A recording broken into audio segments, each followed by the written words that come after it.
Hello people of Earth, it's your pal the Orbital Outcast, Gnarly, coming your way with another low-key broadcast. Today is Thursday, and you know what that means? It's Christmas Eve Day! So get ready for a few hours of festive fighting in Fire Pro Wrestling World. But first I'd like to say hello to everyone in chat or checking us out on VOD.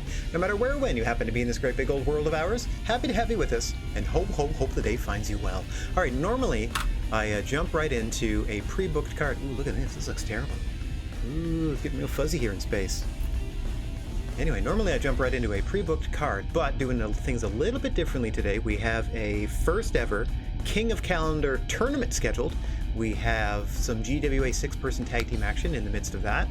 We have ourselves a Solstice Showdown, winter versus summer, a tag team match that we'll be getting to later. And then we have a big old, long-standing Mexican grudge match, let's call it, in our main event.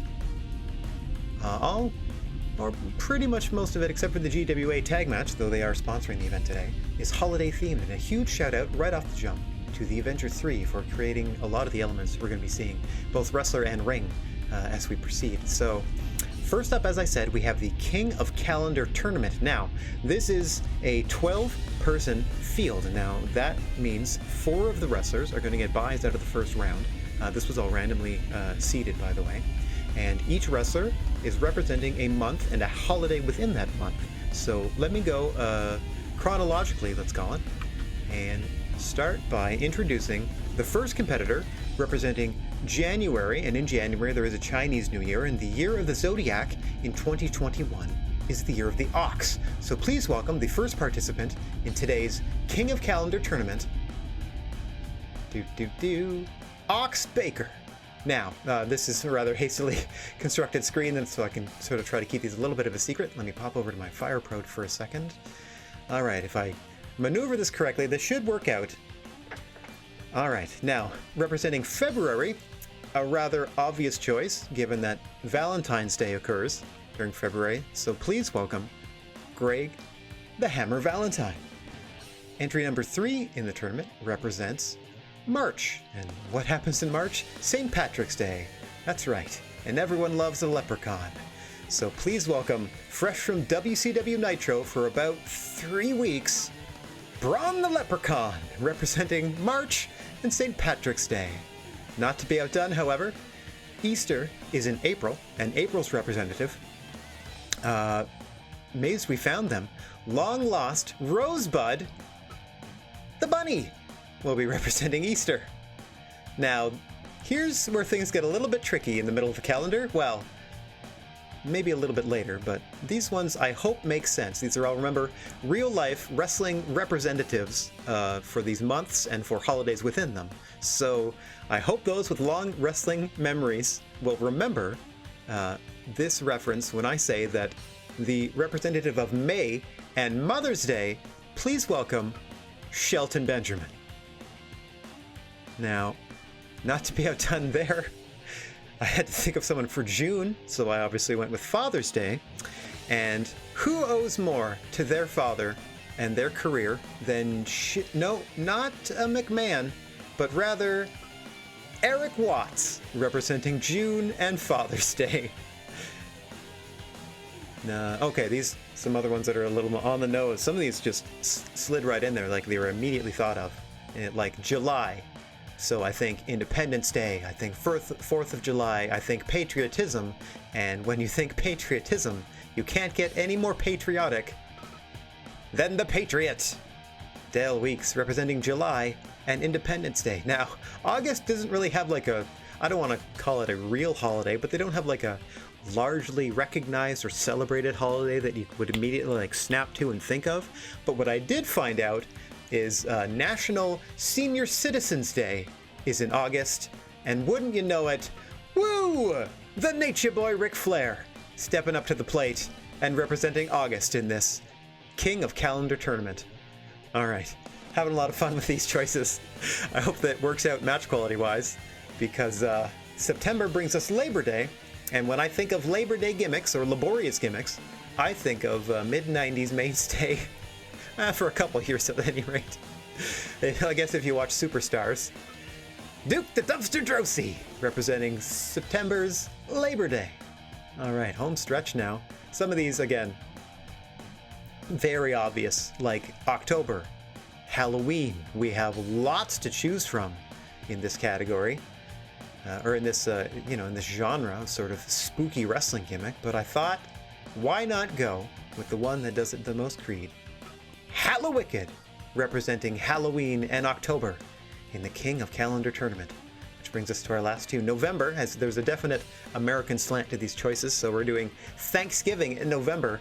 And no, if you don't think of the gobbledygooker, this should be your immediate number 2 when thinking of classic wrestling gimmicks as relates to Thanksgiving. Please welcome the Native American Tatanka, representing November in the King of Calendar tournament, which brings us to our final month and our final holiday, December's representative, Christmas. There have been a handful of Christmas-related gimmicks, always short-term in the wrestling business, but there's only been one person who had a Christmas gimmick and went on to a phenomenal Hall of Fame career. So, representing December and Christmas, I give you the Christmas Creature. All right, now give me 1 second to back out to Radcam here. Pacha-pacha-pachu. So fancy. While I actually get us into the tournament proper. Boo-boo-boo-boo. Thought this would be more fun. You could at least, because we're not doing like the full like fire promoter mode today. We're just sort of flying by the seat of our pants in and out of a tournament mode, between tournament and exhibition pretty much. So let me get us set up for our first round of action here in our tournaments. And then as we get set up here, I can take a look now. Remember, those were the 12 entries, but it is a 16-person field that we were kind of have to like base a tournament on. So let's go over here so I can show you. We have some first round buys. Now remember, these were all randomly assigned. I'd like put all 12 participants together in their own sort of faction and just hit random, and you know, barring any sort of duplicates, I just filled the field as you see it. So the first round buys, as you can tell here, belong to entry number 1, the Patriots, entry number 8, Ric Flair, entry number 9, the Bunny, and entry number 16, Ox Baker, all getting first round buys, which means their first competitive matchup here in the qualifying rounds is going to be December's Christmas Creature versus June's Father's Day representative, Eric Watts. So let's go ahead and get down to the next match and see how this thing shakes out. Now, I set these all up to be GWA standard, meaning, of course, the same rules that we do during our normal GWA contest. We have a guest referee for most of the contest tonight. You will see Mr. Bigfoot, senior official. They have to referee at least something here. But we have a different guest referee for the duration of our Christmas Chaos event here. And again, a big shout out to the Avenger 3 and the Steam community for providing many of these edits and the ring we're about to check out as we head down for the Christmas Creature versus Eric Watts in the qualifying round of the King of Calendar tournament. This should be ridiculous. Let me get out of the way. Oh yes, it's even better than I imagined. All right. As you see, our referee here, Mankind, wrestling and refereeing for all mankind. Christmas Creature with an early Boston Crab there in Eric Watts. Eric Watts will be looking for that sloppily applied STF, or perhaps to miss a drop kick or two. Christmas Creature, I'm pretty sure, uses a chokeslam variation, as they are a monster. Very much decked out like a Christmas tree and candy canes simultaneously.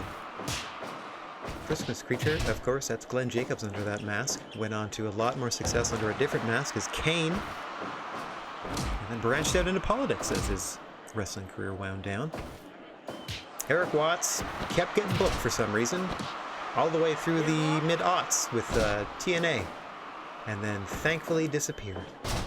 Not even mediocre could be a compliment toward Eric Watts. Just was only in the business because his dad was Bill. There it is, that front drop kick that I'm surprised didn't wind him. And I'm not talking about Barry. Slugging it out with the Christmas Creature is Eric Watts now. I don't know if this is the wisest course of action. Oh, into that STF. Going for an early victory is Eric Watts, as you see the Creature slowly dragging his carcass toward the ropes. Didn't need to, though. Broke the hold fair and square. An early escape from the STF. Can the Christmas Creature counter? The early onslaught from one Eric Watts. You see the Christmas Creature starting to suck wind a little bit here. Definitely built for power and not for speed.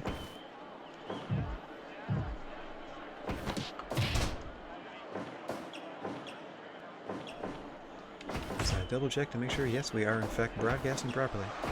Had to put together that weird tournament screen, so I'm just making sure it's not futzing with any of my other Stream Deck buttons. Back and forth they go into the corner. Eric Watts surprisingly getting the best of that. He's really holding his own here. I'm not going to call the Christmas Creature an early favorite, but they be 7 feet tall and over 300 pounds, and Eric Watts is Eric Watts. So he is most definitely the underdog in this one. Another body slam as Eric Watts keeps up the offense. Christmas Creature can't get anything going. Eric Watts doing a masterful job keeping off his game, or her game, I don't know who's under there, for the duration of this contest.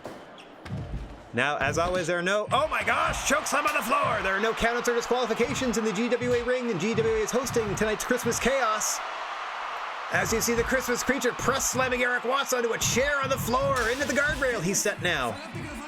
Here in the Spike Dome. Oh! Another counter dropkick. You'll see a lot of drop kicks out of Eric. Oh, Christmas Creature is beyond winded now, and another chokeslam variation. Used 2 hands that time. Might have needed the extra support since he seems to be quite winded. There you go, catching his breath a little bit as Eric Watts tags up for no reason. Working the head and neck as Eric Watts. Oh, he's busted the Christmas Creature open. Oh, and a brutal chair shot. That's not going to help that wound. Christmas Creature with a heck of a mountain to climb here. Wounded, busted open. Oh, and another chokeslam to Watts on the floor. He's not going to survive too many more of those. Christmas Creature able to catch their breath, but you don't know that blood pouring into the eyes under the mask has to be a factor. Off the ropes they go now. See? Couldn't get the timing right. Both men down. Both men up at the same time. Eric Watts now going to work on that wound. He's been working the forehead most of the match. Nice old school mentality from Eric Watts. I have to give him credit. In here against a much bigger opponent. Trying to level the playing field by getting that blood running across the forehead and down into the eyes of the Christmas Creature. 10 minutes past now. As you see, even the Santa canvas drinks up the blood of the competitors and makes the fight stronger. Oh, he's rubbing his tum-tum too. Santa loves it. Santa loves that blood. Yum, yum, yum. Oh! Another dropkick to the chest. This one sends the Christmas Creature to the floor. He is in heaps of trouble. Eric Watts solidly in command here. I think a second application of the STF could put the Creature away. Meanwhile, Creature's got to hit a chokeslam in the ring to seal the fate of Eric Watts. Back on the floor they go. This actually benefits the Creature. A little more time to catch your breath. A little more time to work through that bad cut. Oh, another chokeslam on the floor. Hasn't hit one of those in the ring yet. I don't think Eric Watts would be long for this world. If that were the case, I see him trying to slow the pace down now. Now that he has Christmas Creature wounded, he's going to look to exploit that laceration across the forehead of the holly jolly Christmas Creature. Eric Watts here looking for the support of the crowd. Doing a great job of brawling with the Creature to this point as we reach 15 minutes-ish. Whoa! Huge rolling lariat from Eric Watts. Could have put the Creature down and out. Not going for the cover, though. Another body slam from Watts. And picking the Creature right back up to inflict more punishment. Watts has him down. Oh, thought he might go for the STF. Doesn't think he has the Creature worn down enough, and as you can see it popping right back up after that forearm shiver. Eric Watts might be onto something. Continuing the onslaught. Blocked there by the Christmas Creature. Again looking for that big choke slam. Oh, nice. Leg grab backdrop suplex there. Eric Watts calmly in control, about to lock on. Oh, no, again, I thought he might opt for the STF. Was pulling the Christmas Creature away from the ropes, who just hits a huge clothesline there. Back to work calmly goes Eric Watts. Trying to pick his spots and go to work on that cut. When and if he can. Christmas Creature now with Watts into the corner. No! Watts fights him off. Choke slam from the Christmas creature. Into the cover. 1, 2, 3. No, Eric Watts kicks out of the choke slam at 2.9. Match of his career. What a show Eric Watts is putting on tonight. The representative of June's Father's Day. Perhaps with something to fight for. Hoping to do the memory of his father, Bill, proud. Meanwhile, Christmas creature obviously representing December and Christmas in this first ever Field of 12 King of Calendar one-night tournament. Back to the outside, they spill once again. Eric Watts with a huge suplex. Legs of the Christmas creature hitting the guardrail. And the face of Eric Watts hitting the guardrail in turn. Christmas creature you see there is sucking wind. They have to be losing a tremendous amount of their cardiovascular conditioning due to both enduring punishment in this match and especially the loss of blood. As you see there, it pooling on the ground. Even the mats around ringside absorb the blood and makes the fight stronger here in the GWA. As once again a huge press slam onto the... Oh no! Tried to drop his neck across the guardrail, did Christmas creature there to Eric Watts. Back in the ring they go. Big back breaker there from the creature. I don't think it's programmed, or I don't think it's designed to go for a pin until it hits that choke slam. Meanwhile, I don't know what Eric Watts is waiting for to lock on that STF. Here it is! Here it is, but possibly too close to the ropes as immediately Mankind over to break things up. So the Christmas creature had their hand under the ropes there. No chance for the STF. Real hard to lock things on north-south in a GWA ring. You want to aim for east-west if you can. As you see the creature trying to set Eric Watts in the eastern corner, but Eric Watts back to the floor now, applying the STF on the floor. This is not going to win you the matchup, but there's nothing the creature can do but break the hold of their own power. That is going to cause lasting damage. Oh, as far as this match goes, another nicely executed backdrop suplex there against the ring apron from Eric Watts, who surprisingly has wrestled themselves a very smart match to this point. They have busted open the Christmas creature, and they have exploited, or they have at least, let's say they've exploited that injury by focusing on it, working the head and neck. That also weakens them for the STF finish. But they will eventually, I would assume, hit or lock on in a position in the center of the ring in order to wrap this match up. Meanwhile, on the floor they go. Christmas creature barely hanging on here. Has lost a heck of a lot of blood. Seems to be no end in sight. Oh, big sidewalk slam there. Backbreaker there. Christmas creature going through the full arsenal of big men moves. Oh, nope. Big, interestingly missed or hit drop kick there from Eric Watts. I don't quite know what a count. It seems like a counter, but like he's just messing up the timing at the same time. It seems like a weird, must be like the weird Clash of Champions spot or whatever. Boom, big clothesline from the Christmas creature there. Doesn't take much to get the Christmas creature up and rolling, but the constant onslaught of Eric Watts trying to keep this creature down as we crest 25 minutes now. Remember, this is a first round matchup in this tournament. A one-night tournament of that, so should Christmas creature survive this, they will be tended to medically between this and their next round of competition. But what will be left of either of these gentlemen? As we are nearing 30 minutes of competition, most of it on the floor. Eric Watts again with that backdrop suplex. The back of the Christmas creature's head hitting the ring apron as you see the blood continuing to pool. I don't know if it's solely from that laceration across the forehead at this point. Eric Watts has been targeting the head and neck for about half an hour now.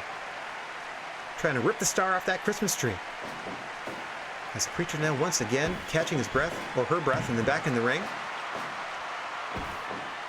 Eric Watts, I thought was going to send them back out, but not quite in the position, telling Christmas creature to bring the fight to them, but then picking them back up to continue the onslaught again as Eric Watts might be doing too much damage. There is such a thing as punching yourself out. Oh, there he is, now locking on the STF, and that is it. Eric Watts in 27 and a half minutes wore down the Christmas creature, a first round upset in the King of Calendar tournament for Father's Day representative Eric Watts, defeating Christmas's Christmas creature. Wowzers. And that's only the first match. Let's go ahead and save that. Get over here and save that. Saving tournament progress. they go on. Eric Watts now goes on in the quarterfinals to face July's Independence Day representative, the Patriot. Now, coming up next, we have Braun the Leprechaun representing St. Patrick's Day versus Greg Valentine, and whom, for the month and holiday they're representing, should be fairly obvious. Greg's Day, going up against one another for the privilege of facing the first round bye, or the recipient of the first round bye, August's Senior Citizens Days representative, Nature Boy Ric Flair. So let us get down to the ring to see what Braun the Leprechaun and Greg the Hammer Valentine can do against one another. I am still reeling from the upset by Eric Watts of the Christmas Creature. What a tournament this is shaping up to be already. As always, the man in charge here. Well, not as always. Once again, the man in charge here of the tournament portions, or the majority of the portion of these contests, would be Mankind. As you see, Braun the Leprechaun there had a very brief stint on WCW Nitro in the Dungeon of Doom. Probably early 96, probably around St. Patrick's Day, up to and including the month of March, and then never seen again. Seen as a rear naked choke there from Braun.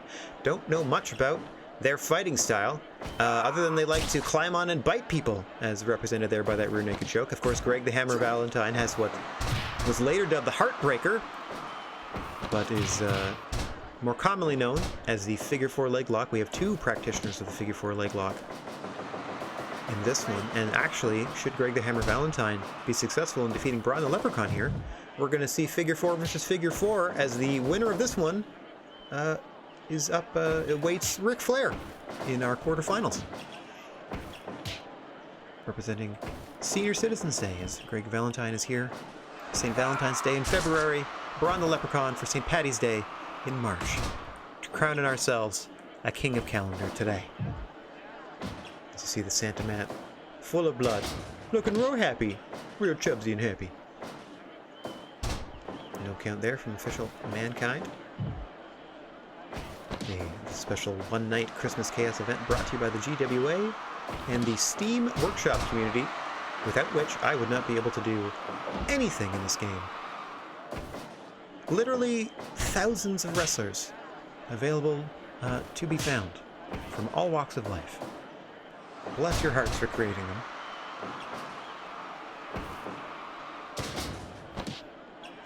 This is a very WCW Saturday Night match, I feel, especially in this era. I don't know, Greg might have been actually working there. Oh, vicious looking headlock there from Braun.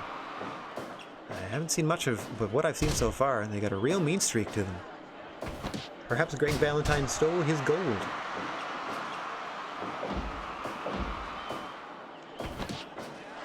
Back to work. That neck, look at that. You see that dynamic tension sort of lock that Braun equips himself like a Charles Atlas type of deal. So a further wrench on the neck of Greg Valentine. And that vicious looking front neck lock. Off the ropes he's sent. Nice shoulder charge there from Braun. Cannot be comfortable to wrestle in all that get up, but he's making a good account of himself as Braun the Leprechaun, at least to this point. Now, as we know about Greg the Hammer Valentine, they don't get warmed up until about 10 minutes into a match, and we are headed toward that 10-minute mark. Oh, Braun just choking him now. Now there is a 5 count to get toward disqualification in the ring. There are no disqualifications or count out on the floor. Quite surprised this one hasn't spilled out there yet, mind you, the inaugural contest in this tournament fight spent most of its time out there brawling, and it paid dividends for Eric Watts in putting away the Christmas Creature. Again, gotta commend them. Wow, what a nice brainbuster there from Valentine, but Braun the Leprechaun able to shrug it off. Oh my goodness me! Backdrop driver from Braun the Leprechaun to Greg Valentine, and then he just clips the knee. Boom! Big block punch there. Hammer looking to get back into this. Starting with that hammer fist into that big clothesline, and then a chop sends Braun to the ground. The canvas, I should say. It's nice Santa canvas we got going today. Into the figure 4 now is Greg the Hammer Valentine. Referee Mankind quickly over. But Braun able to power out. Probably not the last time we will see the figure 4 in this tournament, as the winner of this faces Ric Flair later on tonight. Nice spinning backdrop there from the hammer. Added momentum of that turn, directly transitioning to the shoulders and neck of Braun the Leprechaun as he hit the canvas. Braun now resorting to biting. We knew it would happen at some point. You can see, unfortunately, the hammer there has been busted open. 2 for 2 in blood so far.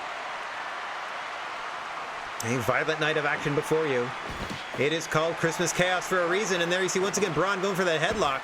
Gonna squeeze the blood out of the hammer's face now that he's busted him open. Oh, but hammer back to that figure 4. You see Braun pushing, able to push Greg Valentine toward the ropes and break that hold up. Oh, and back to work on the face. Braun yelling something derogatory in Celtic there, or Gaelic, excuse me. Has a 5 count to break this hold, just again squeezing the blood out of the head of Greg the Hammer Valentine. Much like Eric Watts, zoning in on that wound, Braun the Leprechaun smells and tastes blood as he bit the forehead of Greg the Hammer Valentine open, don't forget. Now that ravenous little leprechaun is going to look to put Valentine away. Valentine again. Nicely done with that backdrop, but not enough on it to keep Leprechaun down at first. Going to be looking for that figure 4 once again. Braun, as far as I understand it, has a diving stomp off the top. Looking to drive the wind out of Greg the Hammer Valentine. Oh, into a choke again. Ref, you got to get quicker on these counts. Braun smartly breaking at 3. He has until 5, and another backdrop driver from Braun the Leprechaun. Drags Valentine away from the ropes. Nope, not satisfied enough to go for a cover. Huge clothesline there off the ropes comes Braun. Huge DDT again. Plants Greg Valentine into the canvas. Hooks the leg deep. 1, 2. No, Greg Hammer Valentine just to kick out Braun the Leprechaun. Trying to put Hammer away with that finishing touch. I keep calling him Hammer. I love it. Greg says this is it. Starting to work the leg a little more. In service of that figure 4. He's got to do something to lock it on soon, though. Heaps of blood lost in this one over the course of only 2 matches so far. Hammer seems to be doing a better job of coping with it than did the Christmas preacher. That mask may play a factor in that. Earlier instance, and there it is, the big diving knee drop from Braun the Leprechaun into the hook. 2, no, Hammer out again. And now Braun again resorting to this choke. 3, 4, risking disqualification is Braun the Leprechaun, but the damage done to Greg the Hammer Valentine. Rocking and reeling. Unable to really get any consistent offense going, but oh, another beautiful brainbuster from the Hammer. Dropping the hammer on Braun the Leprechaun. And now spilling to the outside. Hammer perhaps looking to bust open Braun and even things up, but oh, met with a vicious DDT as soon as he exits the ring. Braun lying in wait. Oh, a nice counter there to the Hammer. Had a lot of success with that turning backdrop. Oh, once again, another suplex escape from the Hammer, and now he's got a chair. Oh, into the kidneys of Braun the Leprechaun. Trying to soften his opponent up now. Trying to even the playing field as Greg the Hammer Valentine looking to bust open Braun the Leprechaun. Braun looking for that steel equalizer. Hammer trying to fend him off.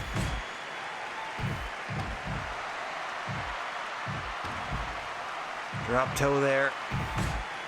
Thought for a second Braun may have been busted open against the guardrail, but that was a pool of Valentine's existing blood already on the floor. Oh! Pile driver on the floor as Valentine rolls back in. A second pile driver. Pin that man. No. Valentine not satisfied. Trying to work Braun the Leprechaun to the center of the ring. Clotheslines him down. Oh, a rake of the eyes. All that blood in the face of Greg Valentine. Braun drops down. Back into that choke. Referee's got to be careful here. I see him admonishing with that disqualification count. Braun smartly breaking at 3. Valentine taking a bit of a breather. He needs it as we pass 20 minutes now. These first round matches are ridiculous. I didn't think they'd go this long. I feel like the rest of the tournament's going to be real short. Grievous injuries in the first round. Back and forth they go. Oh! German suplex out of the hammer. Not enough to hold for the bridge, but just powered Braun over. Nice forearm to the back of the head. Off the ropes he's sent. Nice forearm to the face this time. Again, Braun raking the eyes, but Valentine no sells. Just keeps coming forward, but Braun says this is it. Hammer counters with a couple of knees to the midsection. Has to catch his breath so Braun can recover a little bit back to his feet. Go behind, another backdrop driver, this time in the center of the ring for Braun. No, doesn't pin him. Thought he might have gone for the cover there. Oh, back elbow from the hammer. Working the leg once more. And we see that figure four once more. Oh, into this front face lock. After the eye rake. Oh, hammer able to escape. Another brain buster. Working the leg some more. Oh, Braun up quickly.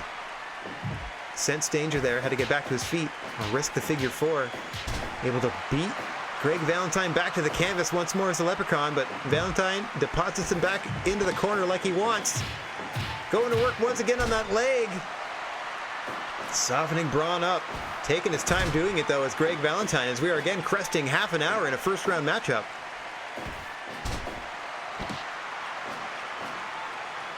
Braun looking for that knockout shot. Whatever it may be. Greg Valentine looking to wear down Braun for that figure four. Braun says this might do it. Off the ropes he's sent. Oh, a big kick to the ding-ding.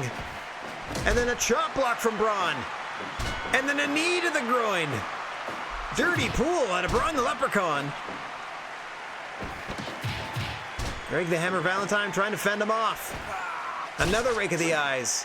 Braun's been going back to those eyes more and more since that cut's been open. Double axe handle from Greg Valentine, dragging the Leprechaun away from the ropes. Another choke here, ref. You gotta get in here with these. Four. Again, Braun risking disqualification, but the damage done.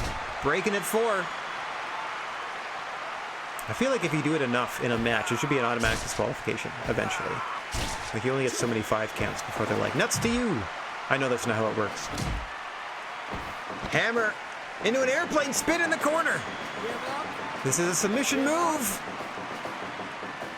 No, Hammer getting tired and dizzy before he puts away the Leprechaun, but immediately spins him into a pile driver, rolls him over into the cover. 1, 2, 3. What a finish for Greg Valentine. A pile driver out of an airplane spin puts Braun the Leprechaun down. And February's representative of St. Valentine's Day, Greg the Hammer Valentine, will be patched up and ready for their round 2 matchup with the Nature Boy, Ric Flair, in a 5-star classic with Braun the Leprechaun. Only in the GWA, a 5-star classic out of Braun the Leprechaun, who, as we said, now eliminated from the tournament. And their opponent, Greg Valentine, will be meeting Ric Flair, as you see the first half of this quarterfinal matchups now.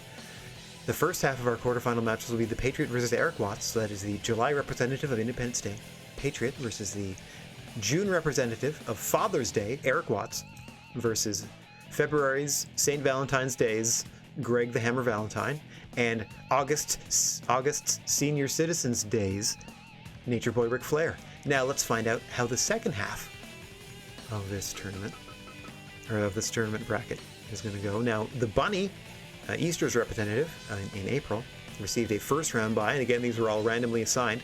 So, competing to face the Bunny in the quarterfinals, please welcome September's representative of Labor Day, Duke of the Dumpster Drosy, and May's representative of Mother's Day, Shelton Benjamin. Let's get down to the ring and see who faces Easter's Bunny in the quarterfinal round.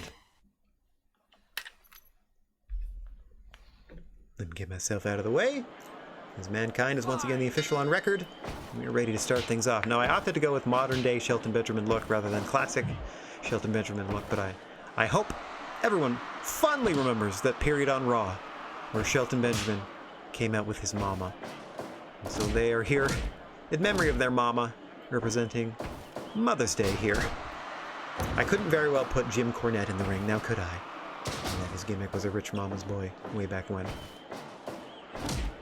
Duke of the Dumpster Drosy here representing September's Labor Day. The blue-collar worker. Again, gotta be real uncomfortable to wrestle in like a full get-up, like a full outfit. Gotta be real sweaty in that coverall.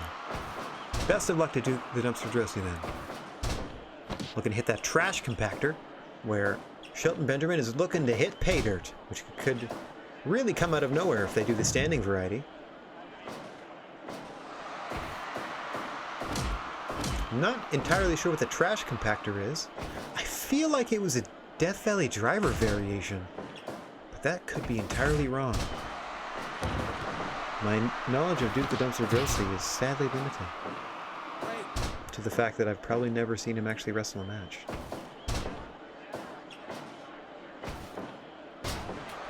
I just know of them in that way that lots of people know about WrestleCrap. Hey, what's going on, SSC Ninja? Lovely to see you. We are in the midst of the qualifying round of our first ever King of Calendar tournament. In the ring currently, representing May and Father's Day in the black and gold, is Shelton Benjamin, who famously came out with their mama for a period of years on Raw. And their first round opponent here is September's Labor Day representative, Duke the Dumpster Drosy. Garbage man turned wrestler, or part-time garbage man, part-time wrestler. That's a lot of gimmicks in the early 90s in the WWF were like literally working folk coming to the ring. There was a plumber, there was a garbage person, there was a party clown, kids clown, a lot of nonsense. There was a Burger King. This is Shelton Benjamin there hitting a nice super kick, but Drosy shrugging it off. Earlier, we saw a bit of an upset in first round competition where the Christmas creature, obviously representing Christmas, went down to the Father's Day representative, Eric Watts. Oh, there's pay dirt from Shelton. Into the cover quickly against Duke the Dumpster Drosy. Mankind over for the cover. Drosy barely able to escape at 2.9. This thing could have been over early. We had a couple of 30-minute humdingers in their first two matches. As I was about to recap here, the Christmas creature lost to Eric Watts representing Father's Day. That's a big joke because Eric Watts is pretty much talentless and only got their job in the wrestling industry because of their father, Bill Watts. Anyway, they scored the upset in a classic. And then not to be outdone, a 5-star match between Braun the Leprechaun, a real obscure WCW gimmick representing St. Patrick's Day, lost to Greg the Hammer Valentine, obviously representing St. Valentine's Day in February, who goes on now to face Ric Flair in the second round, representing August's National Senior Citizens Day. Now the winner of this match, and we see a second pay dirt out of Shelton Benjamin, repping Mother's Day, goes on to face The Bunny, former Rosebud, representing April and Easter. They received a first-round bye, as there are 12 competitors, one for each month of the calendar. And as you have to do a field of 16, at random, 4 of the competitors received byes, and the remaining 8 were also randomly paired up to face them. Nice running power slam there, but too close to the ropes. Shelton able to get that foot under the rope, much as you see Drosy doing there. 2 pin attempts thwarted by excellent ring positioning by the receiver of the pin attempt, as you see a beautiful diving clothesline up the top from Shelton Benjamin. Once again looking to hit pay dirt in a position where they can do the most damage. Another running power slam from Drosy. That might be the trash compactor. As again, I don't quite recall ever seeing it hit in a matchup. Not the best win-loss record in WWE history has Duke Drosy, as he's almost pinned with a small package there from Shelton Benjamin. See Drosy taking his time. He passed the 10-minute mark. Both competitors must be warmed up by now. You see the sportsmanship there out of Shelton Benjamin, and of course there are no countouts or disqualifications outside of a GWA ring. The GWA, of course, sponsoring this event, and we're going to see some GWA action after the first and quarterfinal rounds of the tournament, so we can give these tournament competitors a bit of a break. We're back to the semis, and then another break there where we have tag team action. We have a Solstice Showdown coming up after the semifinals of the tournament. And then following the finals of the tournament, we have a Death Grudge match featuring, let's just keep it under wraps for now. You'll see it when you see it. Featuring a long-standing rival that dates back to, I think, the late 60s in Mexico. So we have a Very severe death match coming up later tonight, as you see a beautiful pile driver there from Duke the Dumpster into a cover. 1, 2, 2.9. Valentine put away Braun the Leprechaun with a pile driver. Oh, as you see, Shelton Benjamin immediately countered with that Northern Lights and score the pin. Wowzers, able to shake off that pile driver, which I was just about to put over as the finish of the last match. But then Shelton Benjamin immediately countering with that beautiful Northern Lights, flipping him over. And Shelton Benjamin, representing Mother's Day, moves on to round 2, our quarterfinals. Let's just do a quick save here. Okay, now. Okay, let me get to the bottom here. Oxbaker, representing January's Chinese New Year in that 2021's Year of the Chinese Zodiac, is the Year of the Ox. So we have Oxbaker and their infamous Heart Punch receiving a bye in the first round. Now, fighting to face them in the quarterfinals are the representatives of October's Halloween, Hallowicked, and representing November's Thanksgiving, the Native American Tatanka. So let's get down to the ring and see who has the honor of facing Oxbaker in our quarterfinals. Now remember, we're going to take a break of the King of Calendar tournament after the quarterfinals for a little GWA 6-person tag team action, which, since we're not in fire promoter mode, I'm going to have to manually set up in exhibition mode, so bear with me for 1 second. A little bit of a different broadcast today, but here we are continuing some first round action. Hallowicked looking to qualify for the quarterfinals against Oxbaker, taking on Tatanka. I even made a little championship belt that is like a green face plates on a red strap. That is the King of Calendar Championship. That will be available for the winner to defend, should we still be doing these Fire Pro streams at the end of 2021. As you see a beautiful tomahawk chop combination there early out of Tatanka. Obviously, various knife edge and chop combinations for the Native American sensation. Hallowicked will be looking, geez, I don't even know if they hit Go to Sleepy Hollow anymore. From what I could tell, their finisher was a Yakuza kick, likely in the corner. But as far as I'm aware, Go to Sleepy Hollow still very much an option for Hallowicked to put their opponents away. Haven't seen them wrestle in this most recent gear that they're sporting. Looks pretty cool. Mind you, I did fall off of Shikara in its few final years. Nothing against... Oh, there you see it. There you see it. That beautiful knife edge chop. That tomahawk chop from Tatanka. You're going to see it early and often in this one. That's how he wears down his opponents. Oh, over and over again. Again, nothing against the performers or activity in front of the Chikara, or in the Chikara ring and in front of the Chikara cameras. But a sad end to that professional wrestling company. It will be missed. I hope most of those involved, cleared of wrongdoing, or not involved in any wrongdoing, are able to land on their feet somewhere else in the wrestling universe. We've seen a few examples of that in AEW at present. Shout out to Orange Cassidy, primarily. You see Tatanka now has been steadily chopping away, quite literally, at various parts of Hallowicked in this contest. Hallowicked is going to try to work their way back into this one. A lot flashier and more modern offensive of Hallowicked. Slow, steady, thumping, striking power out of Tatanka. Reminiscent of their epic battles with Lex Luger in and around 1995. Oh, wowzers, just beating Hallowicked to the canvas with a series of chops there. Tatanka really feeling it in this one. I don't think they have their war dance taunt in this game, thankfully. Might be a little insensitive. Who knows? We are, after all, representing Thanksgiving with the Native American Tatanka, so pro wrestling is pro wrestling. October versus November here. December.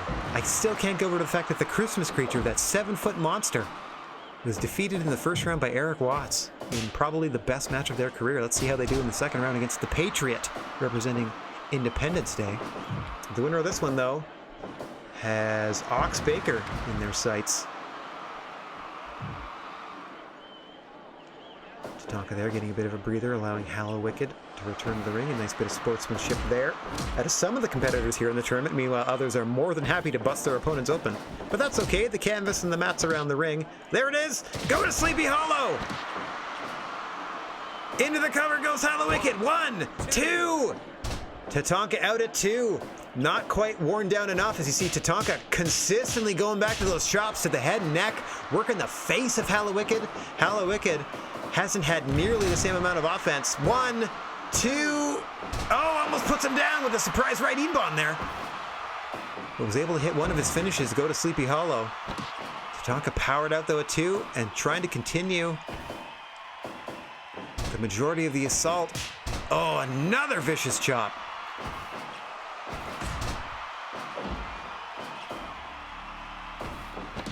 And a nice head scissor takeover there from Hallowicked. Sometimes I delete some of my syllables while I'm saying them. Oh! I don't know what they call that. Someone, and I don't remember whom, used to call that Welcome to Japan or Greetings from Japan 2, just as the weird cross-legged suplex. Back and forth they're going now, suplex for suplex here. Things heating up as we pass 10 minutes. Slow and steady is the pace of some of these old-timey wrestlers. Oh, a running tomahawk chop there. Double axe handle style from Tatanka. As you see him try to drag Hallowicked to the center of the ring to prevent any chance of a break. Oh, nice exchange there. One by Hallowicked with an enziguri. Off the ropes he comes. Able to hit that Yakuza kick into the cover. 1, 2. No, Tatanka kicks out at 2.9.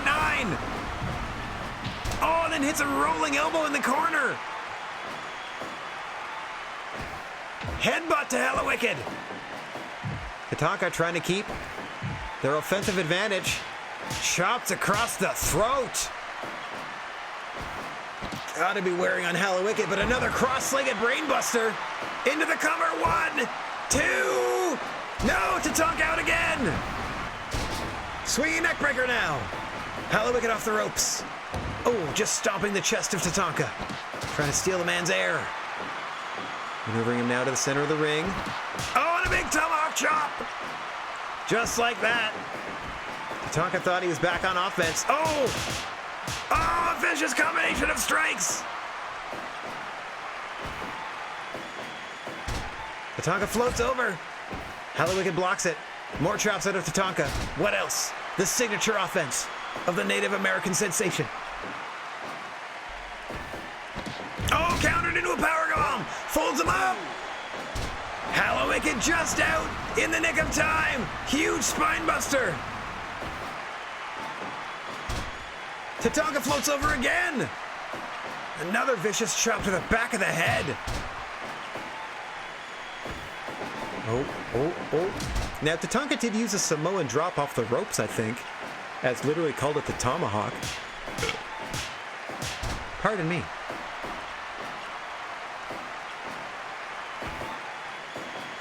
Back and forth they go. A jumping suplex there. Smartly done by Tatanka. He knew he was close to the ropes, and then a little extra jump sending Hallowicked to the floor, allowing Tatanka to catch his breath. A bit of sportsmanship out of Tatanka, allowing Hallowicked to catch their breath. And on we fight as we're approaching 20 minutes now. There it is, the big Samoan drop, but Hallowicked spills out to the floor, not in a position to be pinned. Immediately brings the fight back to Tatanka. Sets him up for the tree of woe. Boots to the midsection. Trying to take the wind away from Tatanka. The wind away, the wind away, the wind away. Off the ropes. Another huge overhead double axe handle chop. Cross-legged brainbuster for the third time to Tatanka. Up top goes Hallowicked. Oh, missile drop kick to the chest. Nice, hanging Triple H style neckbreaker there. Boom, but Tatanka countered with a big Samoan drop. Into the cover, but too close to the ropes. Oh, back to the chops, tried and true. If it ain't broke, don't fix it. From the Native American Tatanka. As now, Hallowicked smartly starting to work on the arms. His chops are going to be way less effective. If you knot up those arm muscles. Nice, clothesline there, drops Tatanka to the canvas. Hallowicked now fighting from underneath still. Oh, a counter punch to the ding-ding out of Tatanka. A bit of dirty pool there. Unsuspected tactics from the Native American sensation. Didn't expect that. There's Hallowicked there, able to shrug it off and maintain their momentum. Trying to fight their way back. Boom! To even keel or perhaps an offensive lead in this one. Does he see it tuckering them out, though? Off the ropes again. Back body drop. Oh my goodness me, what was he attempting there? That would have been a dragon suplex out of Tatanka? Chop for forearm. Spinning chop. Enziguri from Hallowicked, but both men are down. Wicked up first, sucking wind. Tatanka plants him with a big slam. Jockeying for position. Just kind of butts him in the lower back. Oh, and a Yakuza kick off the ropes again. Hooks the leg deep. Got him. Halloween prevails. Hallowicked advances. And it took almost everything they had to defeat Thanksgiving's representative, Tatanka. What a match that was. Ooh, another 4.5-star, 5-star classic. Wowzers. Fierce competition in the first round of this one, which means we have our quarterfinal set. Now, again, once we do these quarterfinals, we'll be taking a break to let the tournament participants cool down a little bit further, and then also feature some other, not quite festive the first time, but we have some more festive matchups as well as some GWA action to bring you. Just the one match, but they got to be on the card as they are hosting the thing. But first, fresh off that, I'm going to say historic upset of the Christmas creature, Eric Watts is now primed and ready to take on the Patriot, who did not have an opponent in the first round. Let's see how July's representative, Patriot, fares against June's Eric Watts. Let's get down to the ring. Let me get myself out of the way. As per usual, the referee in charge of this tournament competition, Mankind.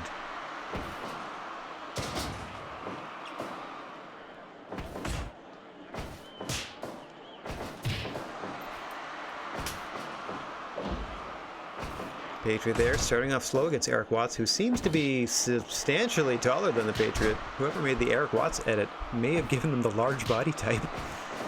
I'll give you like medium, since I think Eric Watts is like 6'4". But he is definitely looking like a giant in this one, because I don't think the Patriot is all that tiny. Patriot will be looking for that Patriot missile, that diving shoulder block off the top, or in lieu of that, the Uncle Slam, the full Nelson bomb. Eric Watts, of course, will be looking to wear down the Patriot for that STF.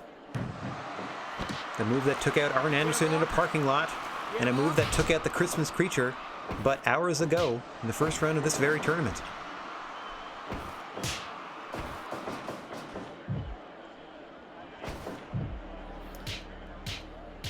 Patriot now working over Watts in the corner. Haven't seen anything out of the Patriot in this tournament. As we know, Eric Watts had that 30-plus minute war with the Christmas creature that they eventually won. I don't know if that works for or against Eric Watts in this second round competition. They could be still fired up. I don't know if, hopefully they kept themselves warm and active in their off time. You don't want those muscles to seize. Certainly not with so much on the line. That's right, the winner of this one is going to be crowned the first ever King of Calendar.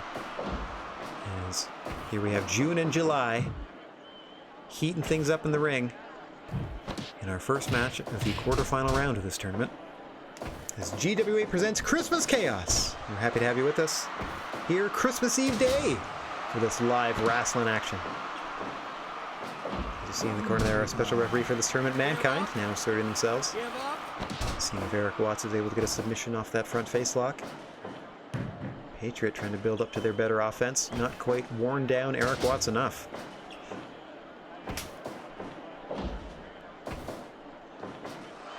There we go. Patriot hit that nice suplex. The legs of Eric Watts bouncing off the ropes. They didn't quite bang off them, bouncing off the ropes. They're doing additional damage. I mean, that's, you know, headcanon, but works for me. As we're now spilling out to the floor, and this is where Eric Watts did a lot of damage to the Christmas creature. Oh, I just noticed that this is two masked opponents in a row as we see the, oh my gosh! I think that might have been the Uncle Slam, but a more vicious variation I have not seen. As he just, that was more of a snapdragon than anything else. Just despicable out of the Patriot there on the floor. And what a maneuver it was. Again, no countouts or disqualifications on the floor, so Eric Watts didn't need to tag up there. As you see that weird missed drop kick into the STF out of Eric Watts, applying his submission finisher on the floor.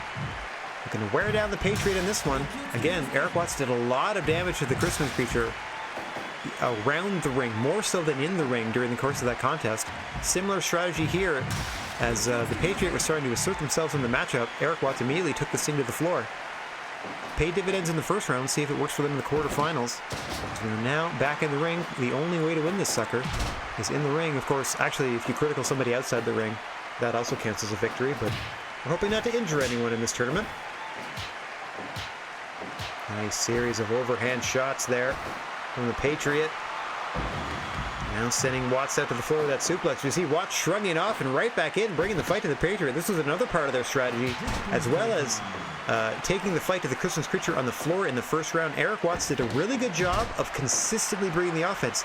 Very little time wasted, always bringing the fight to their opponent as Eric Watts in this tournament, as you see his second application of the STF.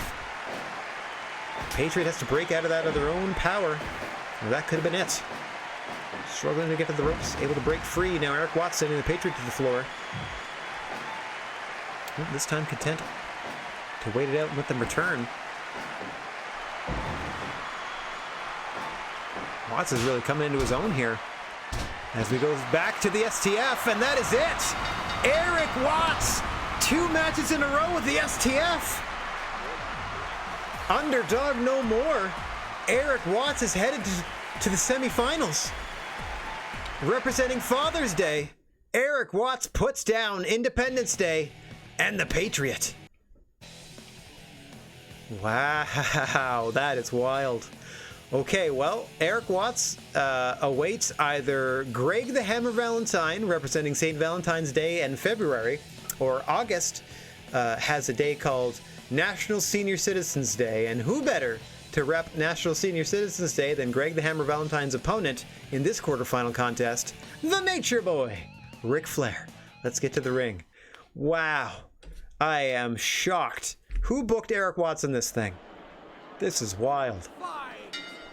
Off to the semis is Eric Watts. They will face the winner of this one. Should be a classic between Greg the Hammer Valentine and the Nature Boy Ric Flair. Both of these bleached blondes will be looking to lock on that figure 4. You see very similar style in terms of wrestling attire. Simple trunks, monogram boots, and away you go. Knee pads out of Ric Flair. Of course, Greg the Hammer Valentine not wearing a knee pad because it makes the figure 4 more painful. At least that's what they tell us.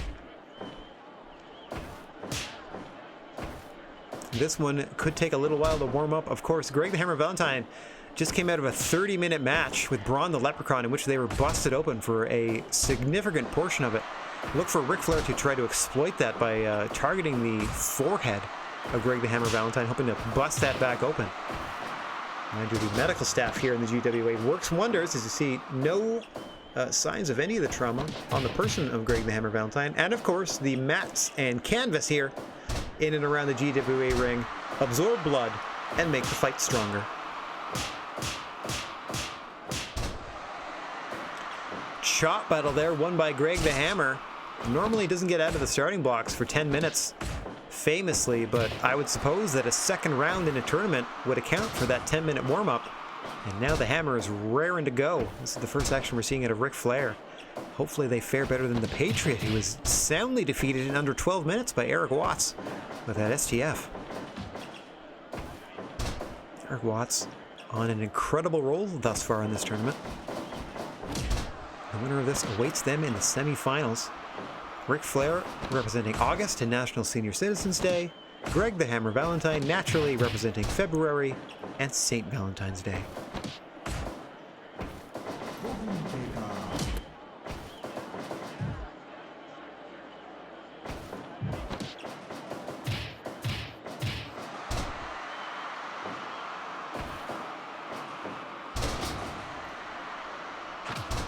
Hey Joseph, nice to see you. Hope you're having a good day. Happy holidays and Merry Christmas to you as well.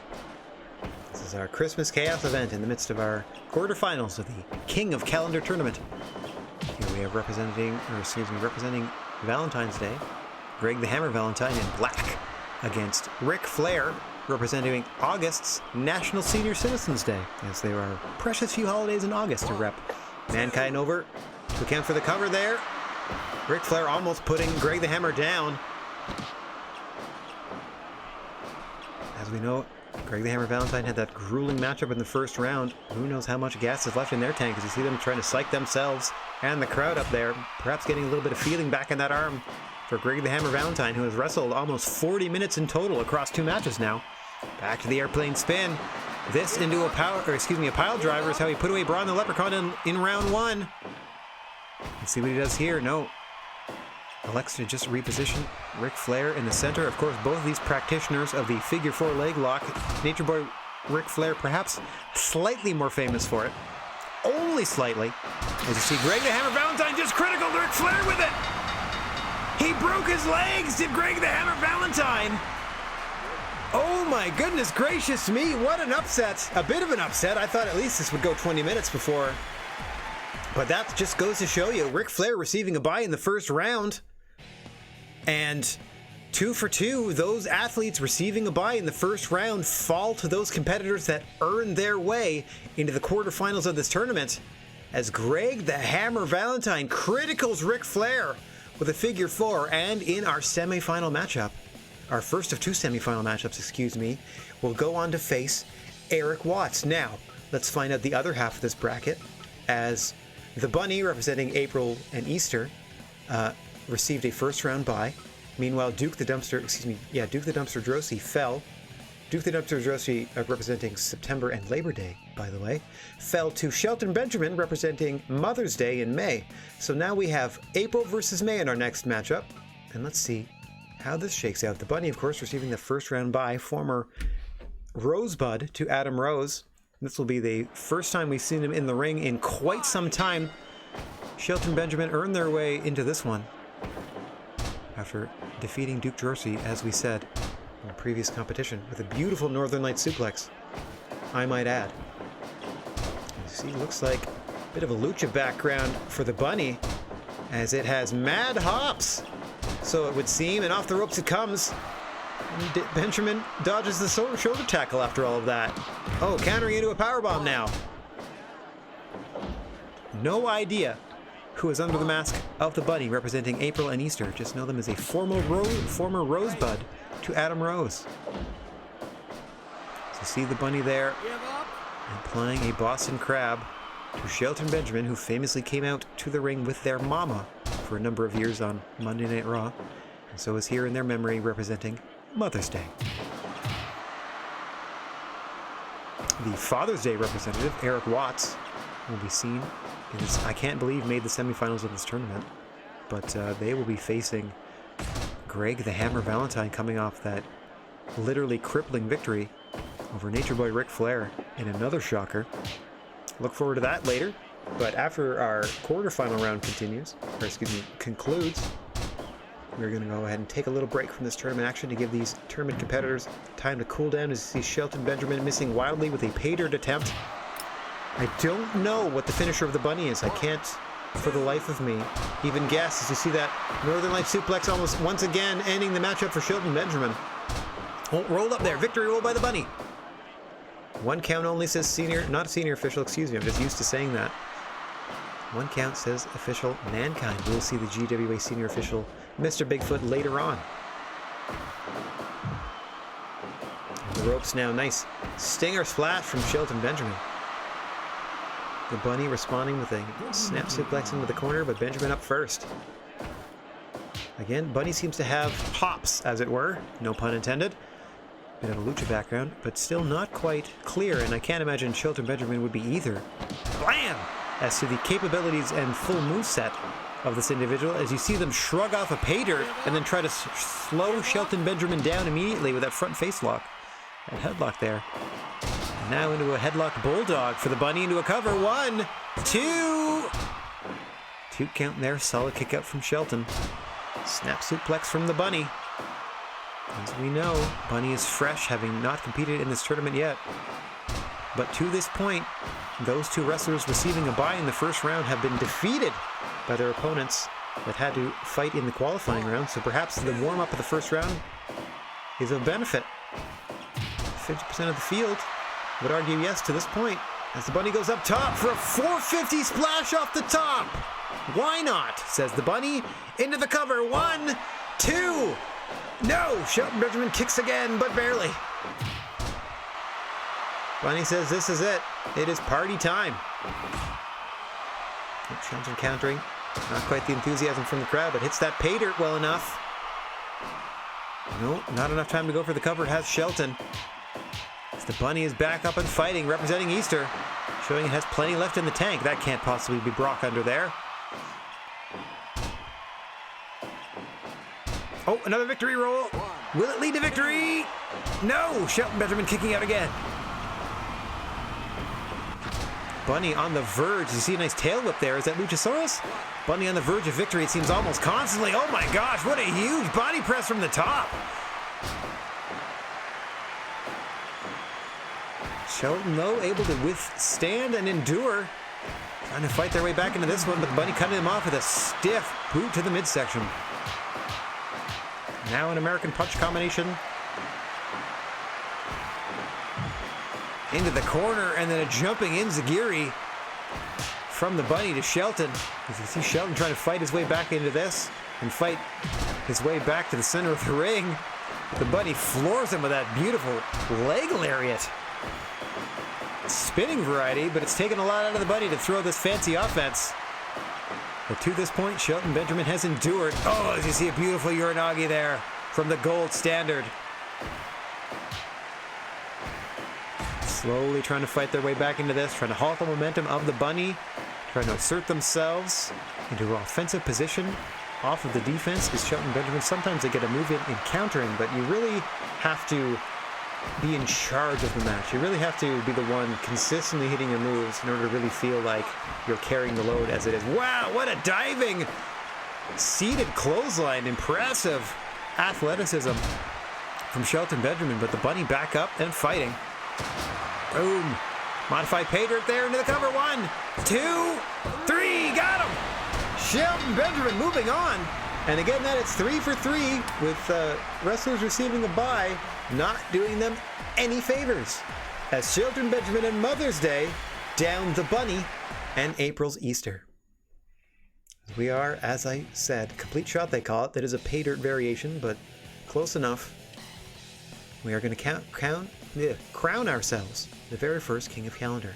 Now we're going to take a break after this final quarterfinal match. We're going to see who goes on to face Shelton Benjamin, as we see October's Halloween represented by Hallowicked, who fought their way to the quarterfinals, defeating November's Thanksgiving representative Native American sensation Tatanka, will now face January's Chinese New Year representative Ox Baker, because 2021, according to the Chinese Zodiac, is the year of the ox. Now, Ox is the only remaining contestant to have been given or been earned or granted, however you want to say it, because this was all randomly assigned, a first round bye, and Hallowicked, as we know, earned their way to this quarterfinal by defeating Tatanka.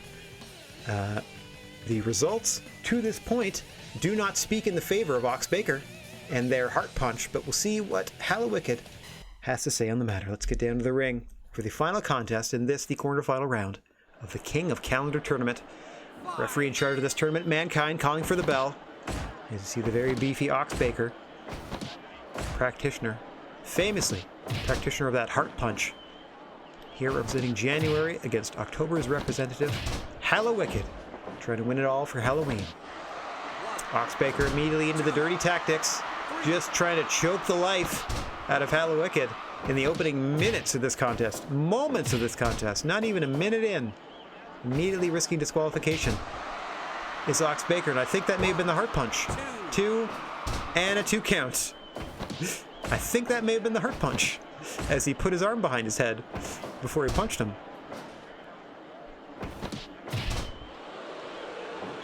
Oh, grumbles and boos for Ox Baker as he adjusts his sights there. The crowd very much not into Ox Baker. Very much a heel throughout their entire career, I would assume.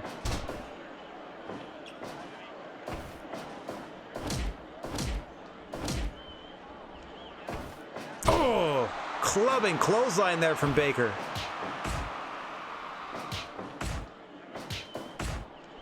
Back and forth they go. Hallowicked winning that exchange with an Enziguri. Trying to get back on his feet in more ways than one is Hallowicked. Oxbaker has been carrying the majority of the offense. I know we're only 3.5 minutes in. Oh. Not quite the Yakuza kick Hallowicked is famous for, but a variation there, planting Oxbaker momentarily into the go to Sleepy Hollow! Into a cover! 1, 2... Couple of near falls exchanged. We saw a heart punch earlier, and now we just saw the go to Sleepy Hollow. And a second one out of Hallowicked. 1, 2. Almost puts Oxbaker down again. Getting closer is Hallowicked. Ox, as we said, looking for that heart punch. Already hit it once into a right bomb here. The low down. Oxbaker in a heap of trouble here at the 5-minute mark. Pin attempt after pin attempt for Hallowicked. Almost puts Oxbaker down over and over again. Got him reeling. Cross-legged brainbuster. Oxbaker rolls to his feet first, but he is dazed. Snapped back into the center of the ring for Hallowicked, who appeals to the crowd. Thinks he's got Oxbaker on the ropes and away. Heart punch to Oxbaker. 1, 2. No, Oxbaker kicks out.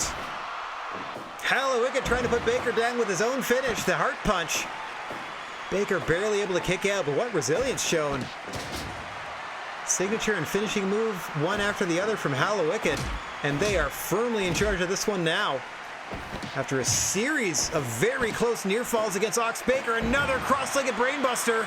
Hallowicked doesn't have the strength to get right back up for the cover, though. Oxbaker has an opportunity to get back into this one. Hallowicked trying to squash that chance very quickly with that DDT. Got to keep the offense rolling. Another cross-legged brainbuster. Into a cover. Too close to the ropes. Just got his tippy toe on that bottom rope did Oxbaker. Saving that pin attempt. Hallowicked seems to think he's in firm command, and I would have to agree to this point. Oxbaker has not had an offensive move in a number of minutes here of any significance. Oh, big spine buster there at Hallowicked. Dragging Baker away from the ropes. Go to Sleepy Hollow once again. Into the cover.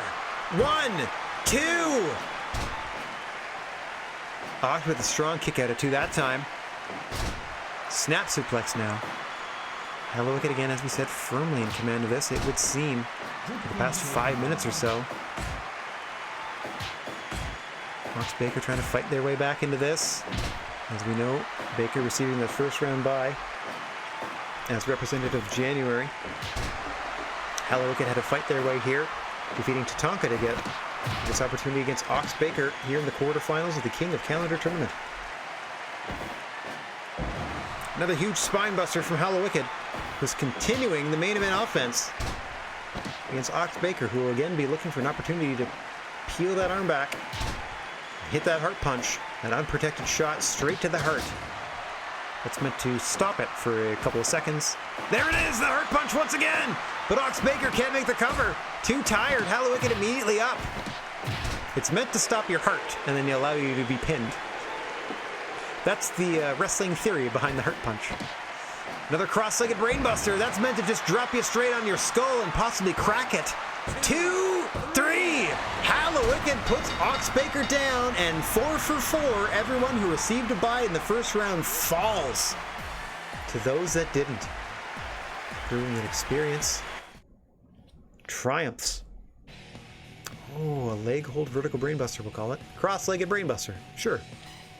As Hallowicked and October live on. All right, let me just preview really quickly here. Save the progress. And let me preview our semi-finals that we're going to come to a little bit later on. First, we have Eric Watts representing Father's Day, who beat the Christmas Creature in round 1, and then the Patriot in the quarterfinals to earn their way to the semis.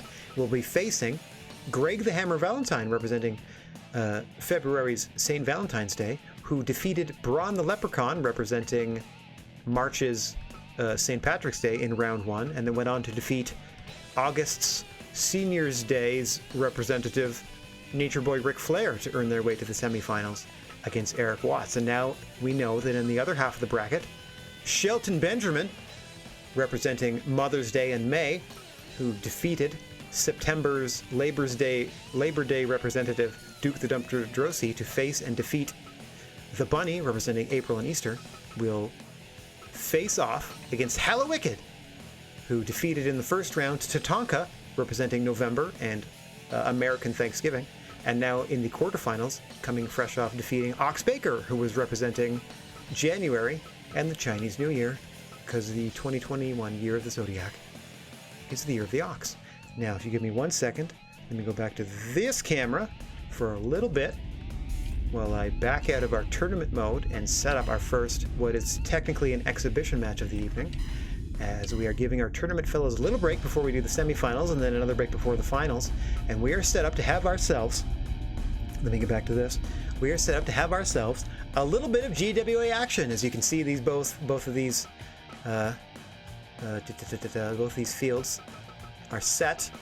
We have our GWA champion, Will Ospreay, and our tag team champions, Pete Dunne and Luchasaurus, teaming up in exhibition contest against the Demon Club, represented by Finn Balor, Penta El Zero M, and Doc Gallows. Let's get down to the ring and see how this one goes. Everything is again set up like we do our normal GWA action, the rules and so on and so forth. Everyone is set as CPU, and we have, as you can see there, our referee is going to be Sasquatch. So here's our first look at Mr. Bigfoot as we head down to the Christmas Chaos ring and a little GWA 6-person tag team action.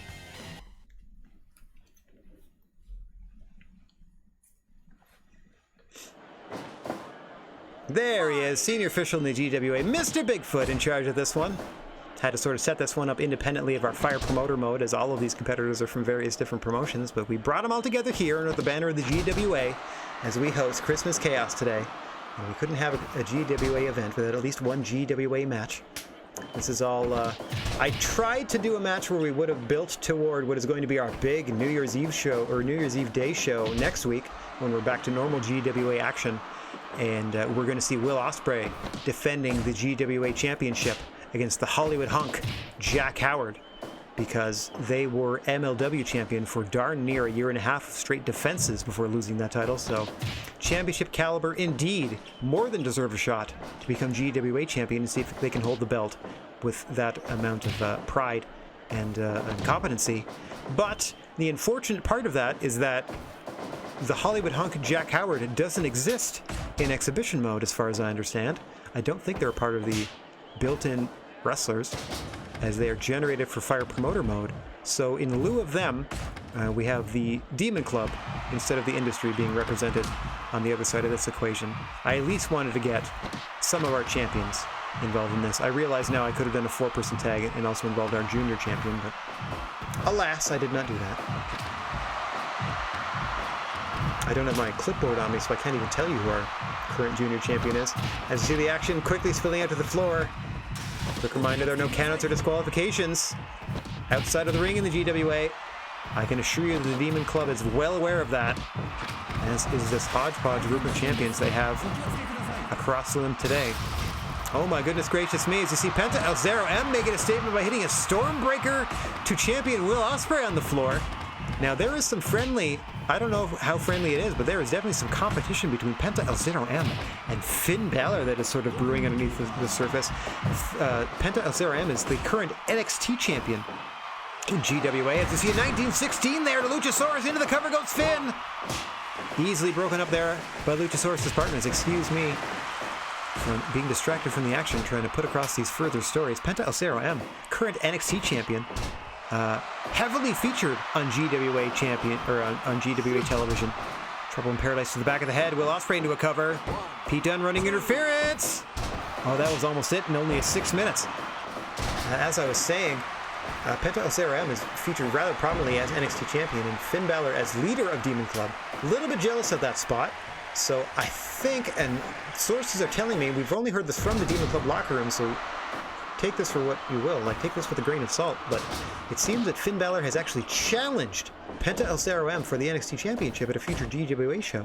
Now that is the first inter-faction title match we've had in quite some time, and obviously must have huge ramifications on the future of Demon Club. So that is sort of boiling underneath the surface of this one on one half of the 6-person tag. On the other half of this, obviously, we have are very well represented champions, both of the heavyweight and tag team divisions. You see Pete Dunne not backing down 1 inch from the much larger Doc Gallows,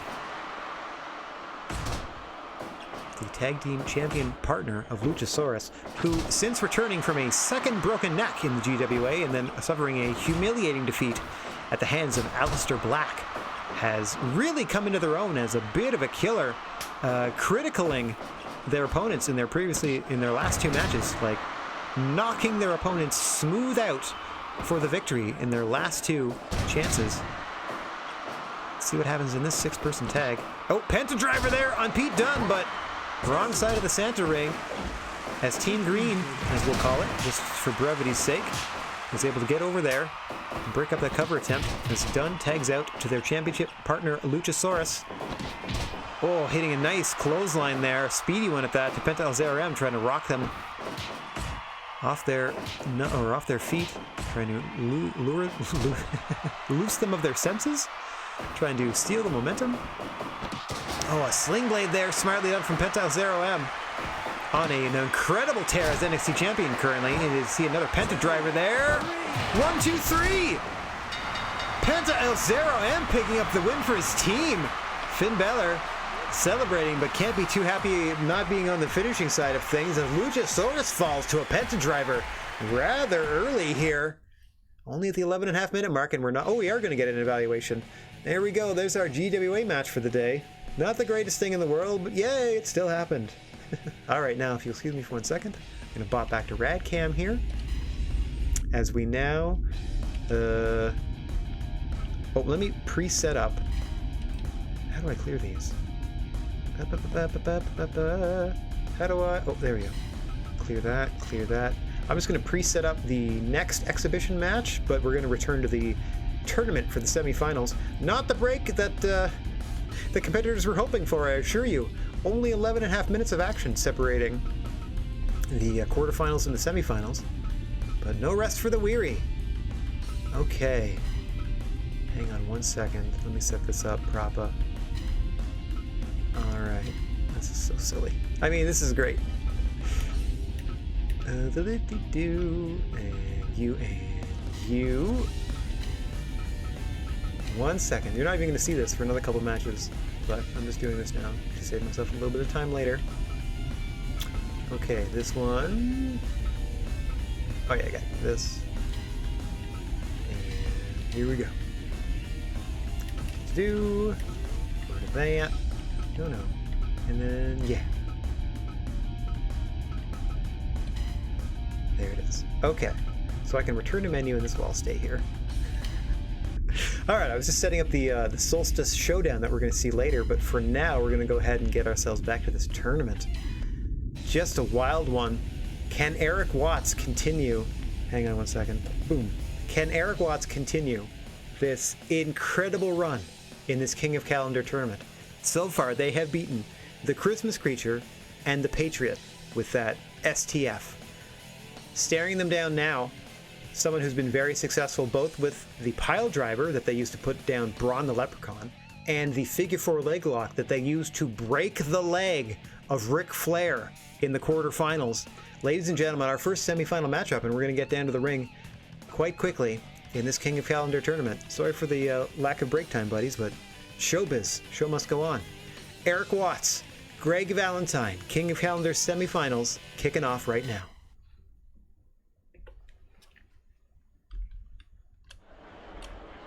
Gosh, I didn't even look at OBS for most of those transitions. I'm just trusting that Stream Deck lights up the right button. I hope we are broadcasting properly. Let me double check. Yeah, everything looks good.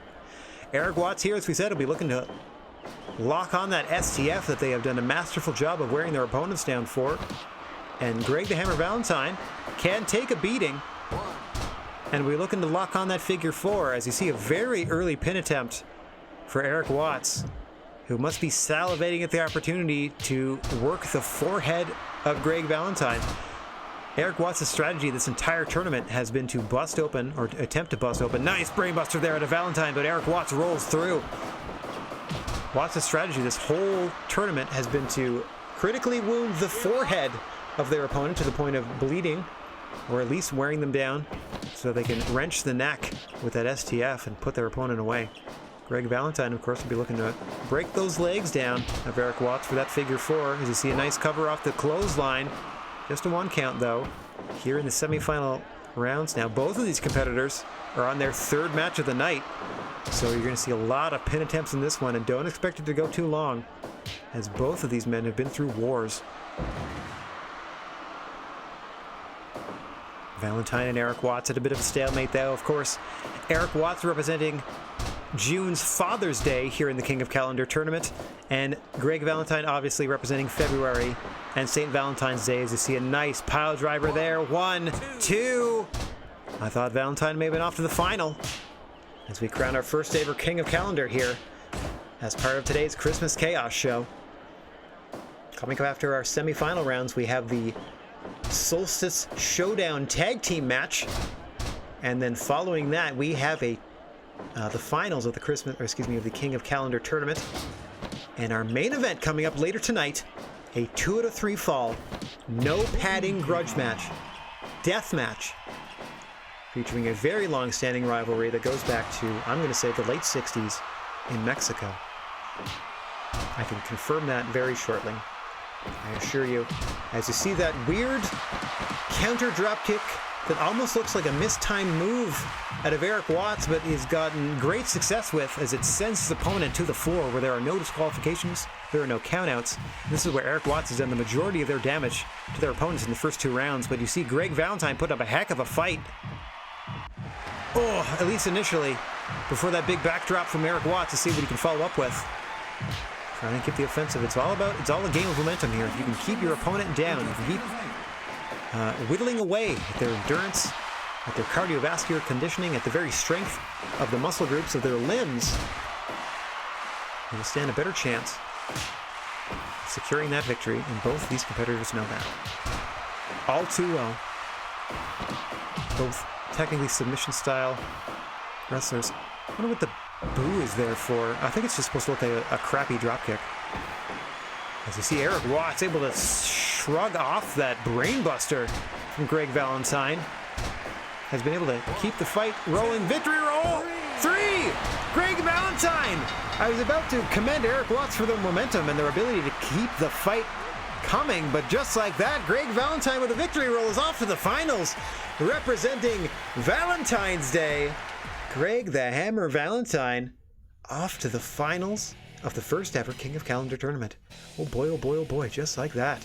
Now, we find out who is set to face Greg Valentine later today.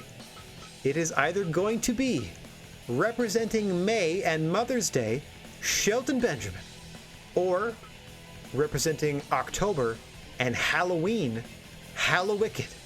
Coming up next, coming up imminently, Shelton Benjamin, Hallowicked, the second half of the King of Calendar semifinals. Let's get down there and see how this one shakes out. I'm fine with anybody winning this thing. This has been fun. We have a little more action, non-tournament action that is, coming up in addition to this. The second half of our semis, and then we're going to break for that Solstice Showdown tag team match, and then right back here with the finals. And then our main event, that 2 to 3 falls, no canvas, barbed wire death match. Spooky, spooky times headed your way. Hallowicked looking to create a very spooky atmosphere here for Shelton Benjamin. Hit that go to Sleepy Hollow and dim the lights of the gold standard on their way to the final. Shelton Benjamin, of course, will be looking to secure pay dirt. Wow, nice power slam off the ropes. Almost punches Shelton Benjamin's ticket to the final. One of the best wrestlers not to hold a world championship is Shelton Benjamin. There, I said it. A phenomenal talent, but they could never really...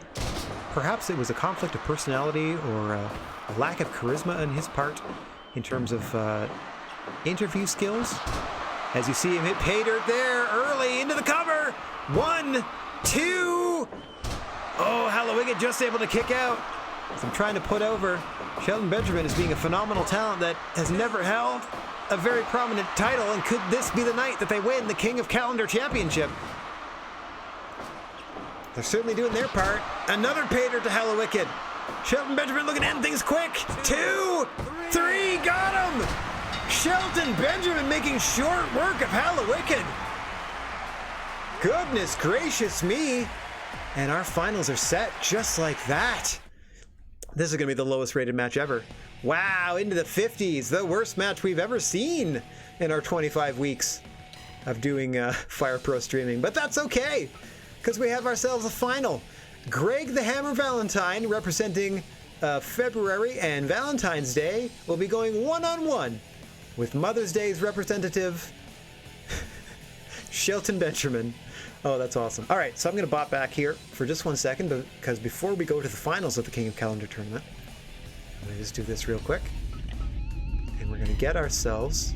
Hang on 1 second. It's chastising me for leaving the tournament mode. I'm going to make sure I save, and then when it chastises me, I'll feel okay about leaving, because it warns me to save first. All right, back to exhibition. Here we go with what will be our Solstice Showdown tag team match. We have a team representing the winter solstice and a team representing the summer solstice. Ladies and gentlemen, let's get to this matchup screen that I can introduce these participants to you, and hopefully we'll have a nice little chuckle. We also have some guests here. There we go. As you can see in the blue corner, representing the winter solstice, please welcome Glacier, and from Marvel, Iceman. And their opponents in the red corner, representing the summer solstice, please welcome Latino Heat, Eddie Guerrero, and his tag team partner, the Human Torch. Let's get down to the ring for this nonsense. This should be fun. This should be fun. Honestly, I have no idea how the Human Torch and Iceman are going to wrestle, but I have a pretty good idea what I'm going to see out of Glacier and Eddie Guerrero. Let's get down to the ring as we battle. This is the Solstice Showdown, and the referee in charge of this one is Mr. Bigfoot. As Iceman and Human Torch, both guests in from the Marvel Universe, are starting things off here. As you see Johnny Storm in full flame-on mode, the ring has been specially reinforced to deal with mutant and otherworldly powers in this one. Was it like cosmic gamma rays? Something like that? That did the Fantastic Four? Anyway. Back and forth they go. I'm going to refer to them as their code names and pretend I don't know their real ones. As we see Human Torch tagging out to Eddie Guerrero for the first time, in there with Iceman. Iceman probably going to be tagging out shortly to his tag team partner, Glacier, the other half of this combination representing the winter solstice in this Solstice Showdown. Think of it as Heat Miser and Snow Miser? Or Ice, whatever the Frost Miser? Whatever the other misers were. In lieu of those, we have Iceman and the Human Torch teaming up with Glacier and Eddie Guerrero, as now we see Glacier and Eddie in there for the first time, representing their halves of the equation. I also like that it worked out. Oh, the turnbuckles aren't quite right, but I like that it turned out that in the red corner we have Human Torch and Eddie, and in the blue corner we have Glacier and Iceman. As now Human Torch is back in there with Glacier, noted karate expert. Glacier, noted womanizer. Human Torch. Oh my gosh, what a throwing German there by Glacier. Now, obviously we have some sort of power dampening in effect. As you can see, no one's being burned or frozen alive by tagging in and out with the Human Torch, or indeed suffering any of their wrestling moves. Safety first here in the GWA. So we have very much dampened the powers of Iceman and Human Torch so they can participate today. Otherwise, Human Torch would be melting the very canvas where he stood. Meanwhile, Iceman would be freezing the very canvas where he stood. So power dampening and a modicum of control from these superheroes, both of which seem to be barefoot, I'm just noticing. And we're thrilled to have them here in from the Marvel Universe. Here for Christmas chaos, battling for their respective Solstice's supremacy. Destino out of Iceman! Not enough to go for the cover, though, as he's content to work on Latino Heat Eddie Guerrero. That hot Latin temper. Oh dear, Diamond Dust. They're out of the corner into a nice pin combination, and Human Torch just watching from the apron, content that Eddie Guerrero can kick out at 2. Now Human Torch tagged back in. perhaps sportsmanship prevented Human Torch from interfering in that pin attempt, as you see a nice shot across the ring, followed by a spear. Torch versus Iceman. A matchup you didn't even know you wanted. Oh, just to keep things fresh though. Switching things over, and now Human Torch is going to be going one-on-one with Glacier, and I do not like Human Torch's chances. Sorry, I couldn't even say that with a straight face. And I do not like the Human Torch's chances against the karate expert Glacier.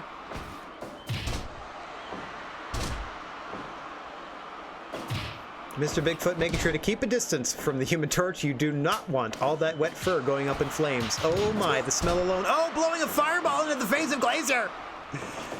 Bit of a dirty tactic there from the Human Torch, as is their wont, I guess. Had a little bit of firepower left over in their belly. Off the ropes comes Glacier, though. Big thrust kick to the back of the head. What do they have, like the ice pick? Or was that ice train? Oh, lots of kicks. Lots of strikes out of Glacier. I like the zero G kick? Was like absolute zero? Something to do with being cold. Cryonic kick? No. No, that sounds right. The cryonic kick? It was a kick, for sure. Like a hook kick. Nice. Nicely done. Also known as the machine suplex, Northern Lights, whatever you want to call that. Also manages to keep the Human Torch at bay as he solidly handles Eddie Guerrero there.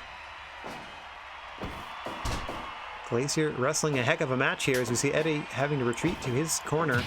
Tag back in the Human Torch. Torch and Glacier once again going mano-a-mano. Another spear there from the Human Torch. I guess that's meant to symbolize his flight. Oh. Oh my goodness. What the heck was that? The Eiffel Tower? Or Eiffel Parachute?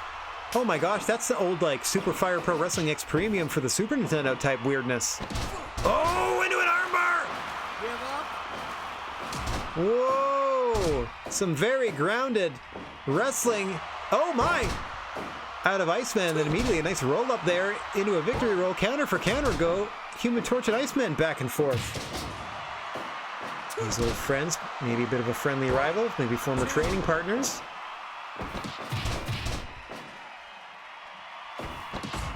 Oh, a nice rolling elbow combo there. Trying to melt the face of Iceman is Human Torch. Tagging back into Eddie Guerrero, looking to hit those three amigos, which I don't even know if they're in the game. The Frog Splash certainly is though. As you see a La Magistral out of Iceman, but Human Torch is quickly out of there to break that up, and then miss a diving headbutt as Eddie Guerrero pulled Iceman out of the way.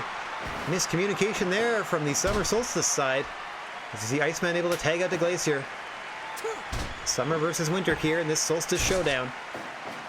Oh, nice enzigiri from Eddie Guerrero. But Glacier able to shake it off. Missed with that thrust kick though. Rake of the eyes, boots across the face of Glacier from Eddie Guerrero.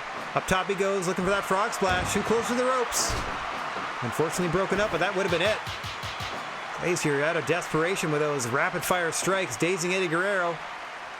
And now we see Iceman and the Human Torch tagged up. And friendly Marvel rivalry. Nice spear into a moonsault pin for the Human Torch. 2! Iceman out at 2. Glacier was tagging up, but didn't elect to come back in to help out with the save. Oh, a trip to the Diamond Mine! Into a La Magistral! Glacier's got to go a long way! Oh, there's the three amigos. I saw him kick his legs up. Meanwhile, a knee bar to the Human Torch from Iceman. And he tagged in. Human Torch real proud of himself with that backflip into a flex appeal. Iceman, though, jackknife cover, way too close to the Summer Solstice side of the ring. Another wildly missed headbutt out of Human Torch. And then Iceman with a jumping splash to the back of Eddie Guerrero buys him the extra time he needs to tag Glacier in. Now Human Torch is in fresh competitors on both sides of this equation. But I think Human Torch too focused on Iceman there for a moment. Oh, able to counter with a stunner. I feel like Human Torch is somewhat wrapped in like barbed wire or something. The Magistral there out of Human Torch, but again, too close to the Winter Solstice side of things. And then Iceman hits that huge jumping, diving punch off the ropes to the buttocks of Human Torch. He was content to fight away in the Winter Solstice corner, much to the chagrin of Eddie Guerrero, who's got a long way to go help break up these pin attempts. Now 80's legal. We'll see if he can't keep things on his side of the ring. As we pass 20 minutes gone in this tag team matchup, this Solstice Showdown pitting Glacier and Iceman, representing the Winter Solstice, against Latino Heat Eddie Guerrero and the Human Torch, representing the Summer Solstice. Oh my gosh, what a kick combination from Glacier there. I'm surprised Eddie Guerrero is still conscious. A reminder that following this, we have the finals of our King of Calendar tournament. We're going to crown the first ever King of Calendar. It's going to be either Greg the Hammer Valentine, representing February's St. Valentine's Day, or it's going to be Maze, the representative for Mother's Day, Shelton Benjamin. Gory Bomb! Gory Bomb from Guerrero, meanwhile, in the ring. Into a cover, but too close to the Winter side of things. Glacier in to break it up. Iceman in a world of trouble, though. Fire Thunder Bomb there. Oh, Iceman! With a quick shooting star press pin, and then a Stinger yell, able to beat Eddie Guerrero, and once and for all, definitively proving the Winter Solstice is the best solstice of the two. At least as far as this year's Christmas Chaos is concerned. A 5-star classic from these guests, and we're happy to have them here. What a match we had. All right, now let me boot back over to my rad cam. Ba-doop, ba-doop, ba-doop. I should probably give myself a couple seconds before I start doing anything else, eh? Okay, I can get rid of this, because that is our last normal match of the night. Well, barring this tournament finish, let's get ourselves set up. These two gentlemen must be exhausted by now. Both have fought 3 matches to get to this point. Greg the Hammer Valentine beating Braun the Leprechaun and eliminating March. Beating Ric Flair and eliminating August. Beating Eric Watts and eliminating June, leaving Greg Valentine's February and St. Valentine's Day in the finals of the King of Calendar.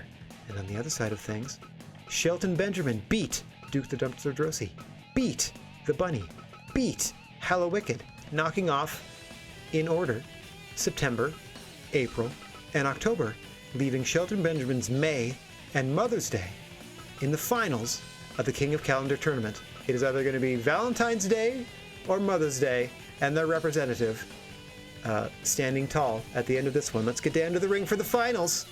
Once again, our referee here is going to be Mankind, and we're going to crown ourselves the first ever King of Calendar here at the GWA Christmas Chaos event. Let's get to it.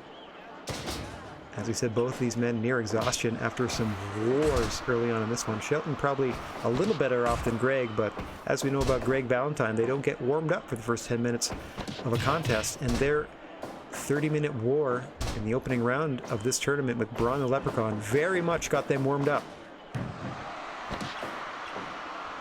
So I don't know how long this is going to go. One-night tournaments in Fire Pro, they very much keep their damage as things roll forward. So I don't know how much relief they're actually getting. I actually considered rebooking from the semifinals and finals onward just to get like fresh wrestlers in there and having them only have to have technically have 2 matches in a row, but we're going to let things go as is. As you see, Greg starting to work over the legs, and then Shelton Benjamin immediately going for that pay dirt in response. Both men looking to end this thing early. Nice super kick out of Shelton Benjamin. Can hit that pay dirt anytime, anywhere, especially the jumping variety. And again, Greg the Hammer Valentine will be looking to dim the lights with that pile driver or that figure 4. Smartly now, Shelton Benjamin trying to take the leg strength away from Greg the Hammer Valentine to negate the power of that figure 4 leg lock, which earlier in this very tournament broke the leg of the Nature Boy Ric Flair. It cannot be understated. Literally broke his leg, criticaled him with the figure 4. In a battle of figure 4s. The Heartbreaker proving superior on this evening. Or this afternoon, I should say. Patered there from Benjamin, and this could do it early, but no! Greg the Hammer Valentine immediately back to his feet. Knows he's got to get back to his feet immediately, or that could have done it.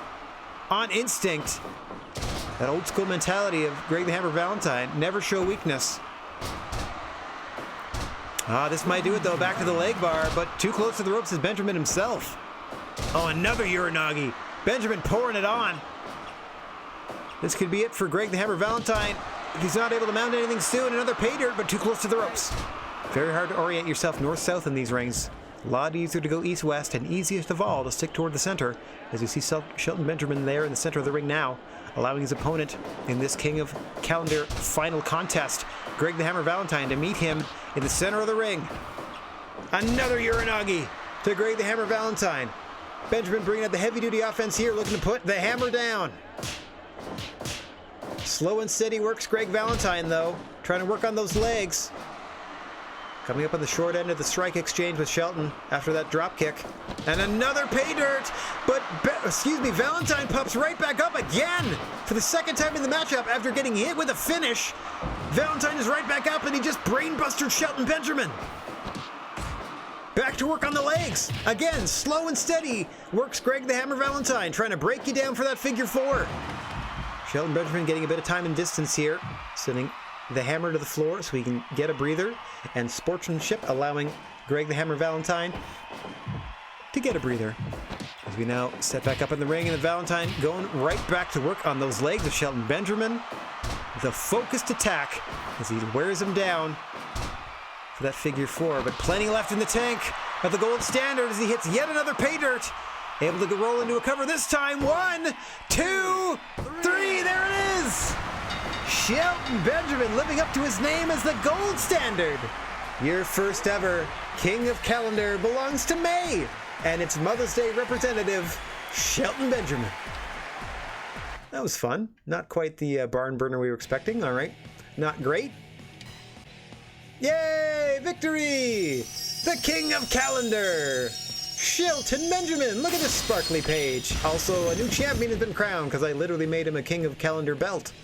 A green faceplate with a red strap. Woo! We've done it. I think this will boot us back to the the main menu though. Let me just go back to my page then. Boop-a-boop-boop-boo. Give this a second. Okay. Oh, there we go. Return to the King of Calendar page, and we have, oh boy, we have one more match to go, and it is a 2 out of 3 falls. It's going to be a manual 2 out of 3 falls because I can't do it any other way. It is a barbed wire death match between two long-standing rivals. Now, I may have to do a little bit of setup, or someone may have a question as to who the heck these people are, or one of these people, once I reveal this. So let me just make sure I've got all these settings done. I turned off the explosions because that's just going to destroy everybody, and we don't want that. But we are very definitely having... Okay, if this thing... I put an explosion at 45 minutes. If this thing goes 45 minutes, the ring's going to blow up. But the match itself, it is unlimited time. So the counter that you see will be a 45-minute counter to things going boom. Actually, you know what? I'm going to turn that off, just because if things explode, more often than not, everybody gets knocked out and nobody wins. And this is supposed to be a 2 out of 3 falls matchup. So, there's going to be no explosions. We're going to go ahead and... Nope, we're going to turn off criticals. We're going to... How many weapons? All the weapons. High level that. Yep, that's good. Okay, I can now reveal that coming up in our main event, as we described, is a long-standing rivalry that goes back to Mexico in the 60s, as far as I am to understand. Actually, let me double-check that information with my web browser really quick before we go to the before we go back to the ring. Man, this is driving me crazy. There's nothing wrong with this. All of the lights that I normally have on are on. There is no reason that this should be any different than it is any other day. Nothing here changed. Very strange. Actually, let me try this. Nope. Color. Nope. How about that? Does that do anything? No. See? That just made me brighter. Anyway. Alright, let me just double check. See if I have the years right on this weird thing we're about to reference. More exact title matches, please. Oh my gosh, is it an even older grudge than I think? It is! Wow, ladies and gentlemen, this grudge comes to us, and let me see if I can find the country of origin. Comes to us from 1959.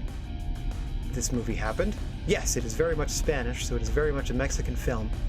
I am referencing, of course, what is just known as Santa Claus, a movie I've seen on on its own on VHS and a movie I've seen lampooned on Mystery Science Theater 3000, we have a long-standing Jeepers. Yeah, got to be over like 60-year rivalry now since it's like 59. Wow. Between Santa Claus and the villain of that movie, Pitch, meeting here in a 2-3 fall barbed wire death match. No canvas padding, and you'll see what we mean when we get down to the ring for this one. Oh boy, oh boy. Here we are with our main event of Christmas Chaos. This one should be a wild one. As you see there, the ring canvas has been removed, exposing the boards underneath. Mr. Bigfoot is your creature on feature, and Santa and Pitch set to go one-on-one in this death match. 2-3 falls. You can't technically do death matches 2-3 falls, but we're just going to run the same match either twice or thrice, depending on who wins. Pitch will be going for these dirty tactics early. This is a barbed wire death match in that there are explosions involved every time you're thrown into the barbed wire, and there is a selection of weapons in the ring that either competitor can grab. Oh, as you see Pitch going low early against long-standing rival Santa Claus here in our main event of Christmas Chaos. Oh, and the first major blow against the ropes is scored by Pitch. And by ropes, I mean barbed wire, as that explosion goes off and Santa Claus is immediately lacerated and hit with a choke slam. Oh, big diving fist drop there from jolly old St. Nick, who's under the gun now that they were busted open early in this. As you can see, the very ring itself still able to absorb the impact of these blows, and pay no attention to the fact that these boards bounce as though they are canvas. This is very much a no canvas death match. Oh, Pitch again. Oh, the offensive advantage. A huge pile driver into a cover. One. Just a one count. Santa's not going down that easily. Pitch content to rake the eyes. Continue that advantage. We knew we were going to see blood in this one. Not that either competitor wasn't already sporting enough red in their ensemble. Quick one count there for Santa. Once again, behind the 8 ball here with that deep cut on the forehead. Looking to even things up against Pitch. All you got to do is whip him into the ropes, big man. There he goes. No! Pitch able to fight it off. Oh, and then responds with a punch to the ding-ding. Ringing Santa's jingle bells is Pitch with that vicious punch. Now he's whipped into the corner. Oh, but not busted open. Able to keep his devilish skin intact is Pitch. Santa able to recover, though. Thankfully, two contrasting styles of red are these two outfits. It's the nice, shiny, silky version of Santa's suit versus the more traditional fire engine, hellish red of Pitch's costume. And I love the fact that they made sure that the face makeup didn't quite match, just like in the movie it doesn't quite match. Hey, oh, wow, backbreaker into a slam. I thought we were going to get a world's strongest slam out of Santa, but that's just as effective. Into a 2 count quickly. I don't know how much longer either competitor is going to make it in this crazy death match.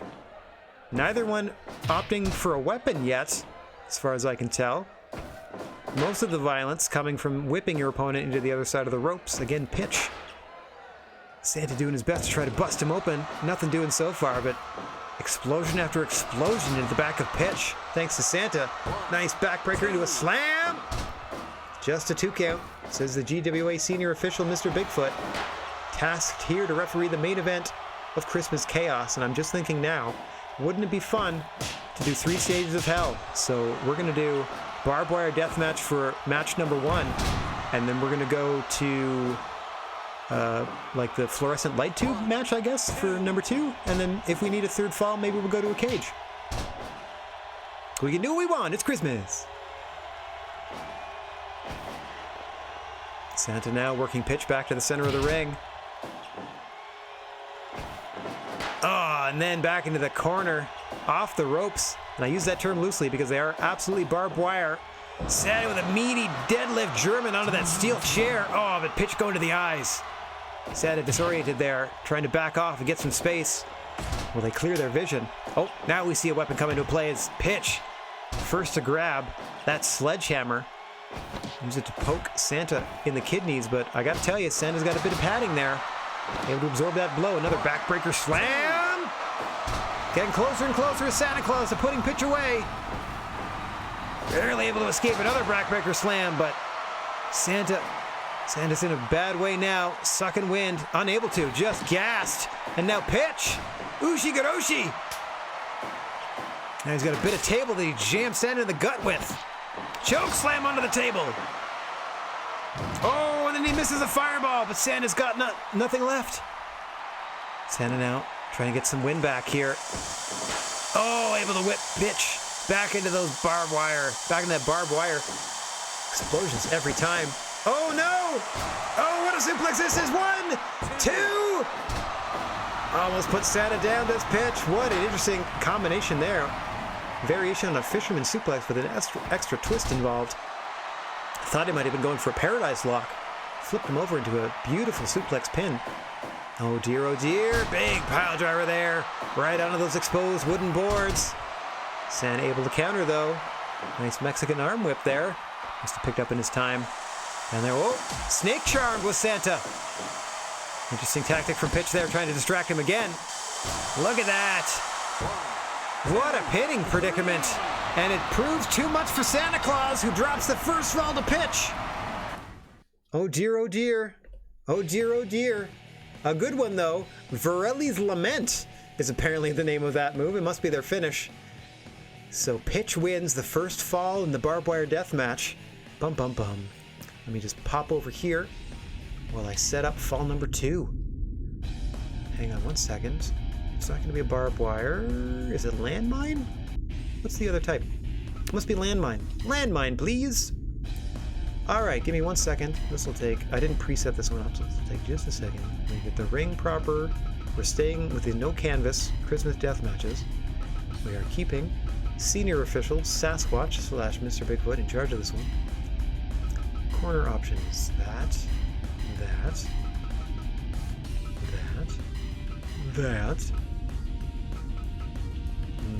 Turn off criticals, of course. Yeah, pinfall only. Your only way to win this is pinfall. Okay. That's good. Now I just got to set up our participants. Okay. Christmas. Down 1 fall to none. Oh yeah, Varelli's Lament. That is definitely the finish of Pitch. That interesting fisherman suplex variation that we saw them employ there to put Santa down in fall number 1.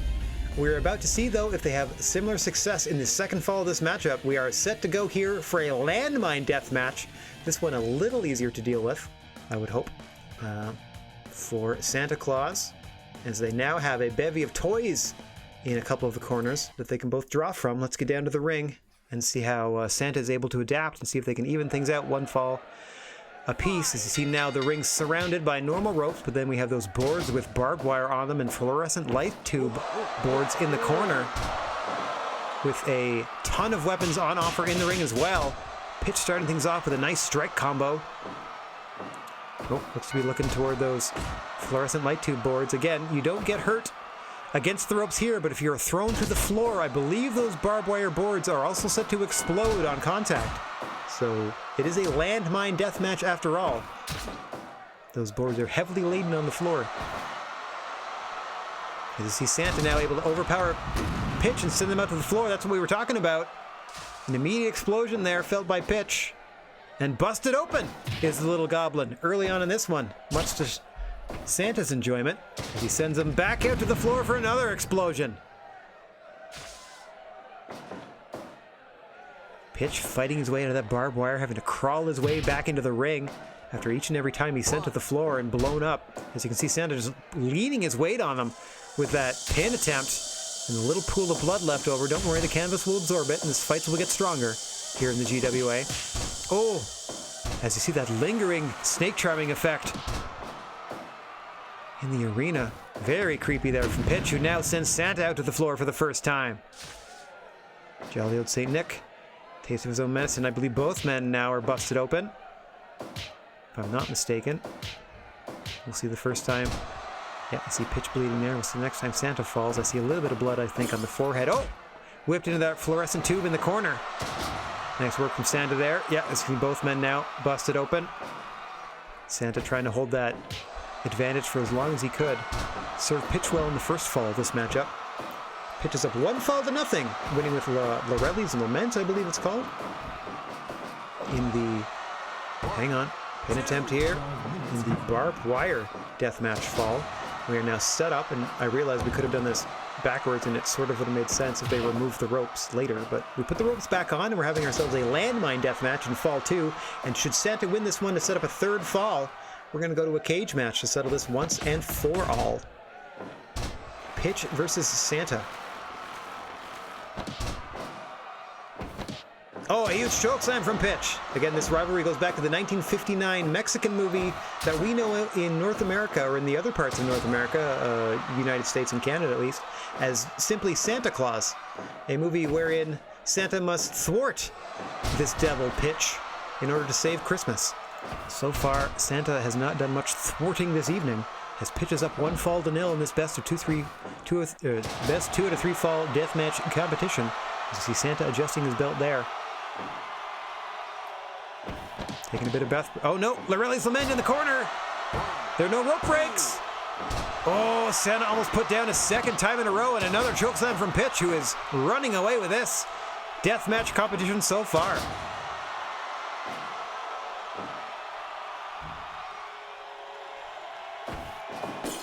Oh! Pitch once again thrown into those fluorescent light tubes, and then deadlift Germaned into the corner as well. Impressive offense from Santa, but Pitch keeps shrugging it off and taking the fight back to Jolly St. Nick. Off the ropes he goes, barely able to make it.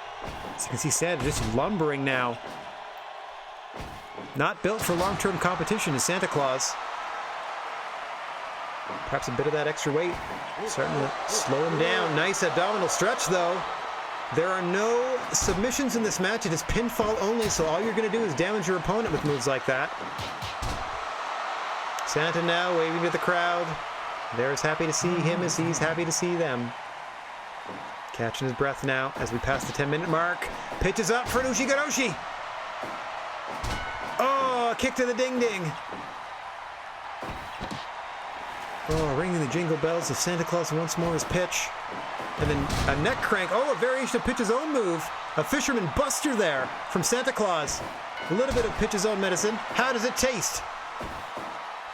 Nice DDT there from Santa, shrugging off the effects of another shot to Santa's jingle bells from Pitch. And a second fisherman buster. Santa rolls straight through into a cover. 1, 2. No, Pitch out at 2.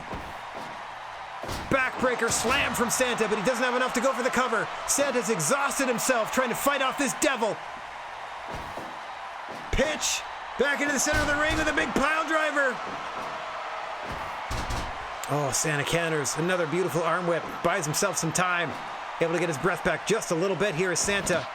Oh, a choke slam onto the chair in the corner. What power out of this tiny devil. Able to counter a suplex as well.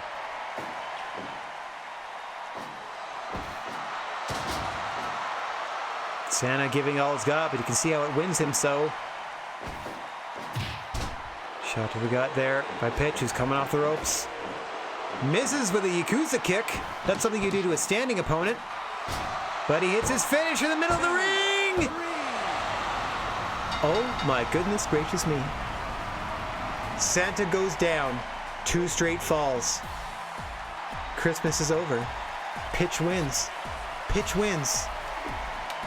La Leyenda, I am so sorry. This is not how we are meant to follow up your birthday. Varelli's Lament to Pitch.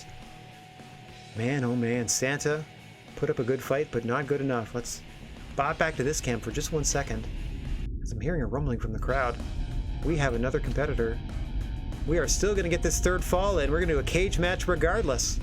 Hang on 1 second. Someone else has come out to challenge. All right, I got to set this up because it's another separate type of, death match. So hang on. Hang on 1 second. Fear not, we have another competitor coming in to challenge Pitch. I mean, well, I don't know how they're going to do, but we definitely have another competitor coming in to challenge Pitch here in this Christmas death match. After being defeated in the first round. We're going to put rope breaks on for sure. Win condition. Pinfall only. You cannot escape this cage. It is only here to keep Pitch and them in, as it's an old school cage match. There are no criticals. We have ourselves another competitor after Santa goes down 2 falls to nothing. A competitor that was earlier seen in the King of Calendar tournament and was unfortunately eliminated in the first round, has seen enough and can't stand anymore, and so has challenged Pitch to this third and final cage match. Pinfall only. It is Pitch now against the Christmas Creature. Let's get down to the ring for our brand new main event. This will be our last match for today. Just because I want to see how the cage match works. This is, of course, pinfall only. Let's get down to the ring and see if this other Christmas representative can get revenge for poor old Santa Claus. Let me get myself out of the way. As you see, senior official of the GWA, Mr. Bigfoot, has been assigned this one. No canvas, 8 weapons in the ring, cage surrounding it, as you see. Pitch going to the ding-dong early. Pinfall only. Old school chain link cage. A little difficult to see, but just pretend you're watching the NWA in the mid to late 80s. And this, our final match here at Christmas Chaos. Hoping somebody can put Pitch down. Snake charming Christmas Creature over and over again here. But it is winding Pitch to no effort. Oh, to no end. Nice strike combo there from Pitch. On no counts, the senior official, Mr. Bigfoot. Pitch very much winding themselves with that weird snake charming move. And the Christmas Creature, of course, will be looking to hit that devastating choke slam. Pitch has a choke slam of their own, but as we know, they have that strange cross-armed fisherman suplex pin, Lorelli's Lament, as their finish. Hopefully we do not witness it. I'd rather see a nice Christmas Creature chokeslam. Oh, Pitch going to work though with those vicious chops. Sent into the ropes, but blocks it, does fit Pitch. And again, snake charming the Christmas Creature, but it seems to wind Pitch rather severely. See, you see him huffing and puffing there already. We're only 4 minutes into this one. The cumulative damage from previous matches should not be carrying over, so I don't know why he's so winded so soon. It must literally be that snake charming move must really take it out of him. Oh, again, those backhanded chops. We're supposed to have a rope break, but it doesn't appear that way. Now just working away, punching at the mush of Pitch is the Christmas Creature, who really has got to get out of first gear here if they want a shot at defeating this evil devil that so far has felled Santa Claus 2 falls to 0. 1, 2, 3.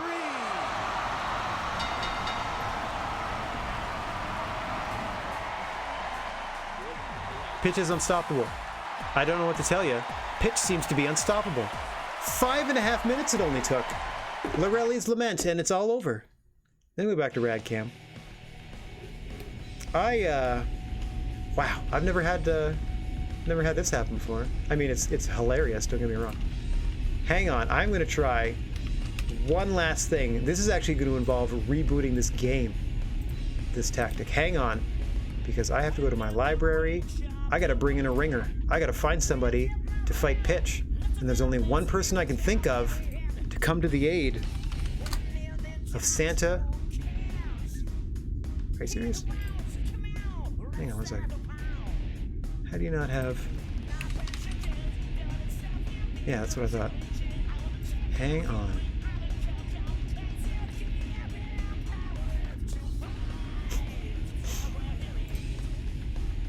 Okay. Nope, not that one. Let's try... What's this one? No, don't like that one either. Give me just 1 second. Alright, let's do this one. Love this song back here, by the way. Okay, I'm gonna have to back up. Varelli's Lament, not Lorelli's. I'm going to back up just 1 second. I'm literally exiting the game to bring in some new talent. We're gonna have one more match with Pitch, and if they don't win, I don't know what to tell you. I'm gonna return all my Christmas presents if they don't win. Not that I've gotten any yet. All right, we are booting the game. This is unprecedented, as I am now closing the tab that tells me about this 1959 Santa Claus movie. Oh, there we go. Fire Pressing World is slowly rebooting. You can tell because the theme song is no longer behind us. Man, I'm so bummed by that. Where is it? This way? What's going on here? Like, I don't know why this is wrong. Oh, this side. I don't know why this is wrong. It's always fine. Okay, bear with me for just one more moment. Oh, got to download 185 pieces of stuff. That is a bunch of moves and edit parts, and now like a handful of wrestlers, including the one I'm about to unleash. Okay, edit. We're going team edit. You have to transfer, if you add a new wrestler, we have to transfer them out of the retirement area first before anything else. Ah, geez. And of course, I haven't deleted any of these AAA talent that I was going to add later. Ah, geez. Where are you? Hang on, did it not load? 232, none of these people. None of these people. Why aren't they there? Oh, man. Can't not have loaded them. Hang on. Hang on. Fire Pro. Let me go to library first. Workshop. It says I was subscribed. I'm gonna go browse my subscribe items. Yeah, right there. Where are you then? If I can't find this wrestler, we can't do it. Where are you? Transfer wrestler. You should be in retirement where I put you. Let me go back and see if they're even listed under my workshop items. Sorry for this. This is the least professional I've ever run the end of this stream. All for the chance for somebody to come in and help out where needed. I don't get it. They're not here. They're not here at all. Okay, I'm gonna back out. I don't think they didn't download them for whatever reason. Okay, let me quit. Let me try this one more time. Sheesh. Now it says it's downloaded it. Now it says it's downloaded it. Now let's try one more time. Okay. Fingers crossed that it now has an extra number on the list of downloaded items. I think it was 184. Hopefully it's 185. Something like that. But we have one more competitor for pitch. Travel issues, let's say, is keeping them for so long. Not even guaranteed that they'll win, but we're just hoping. I don't know that this is more downloaded bits than previously. It doesn't seem that way. I may have subscribed to something that might not technically be available in the Steam Workshop anymore. I don't even know if I can do that. Are you still here? No, they're not downloading it at all. Dang. All right, let me try one more. The one version of this Superstar I tried didn't seem to download, so let me try to get another one. And now let's see how this works. Okay, let's try this one.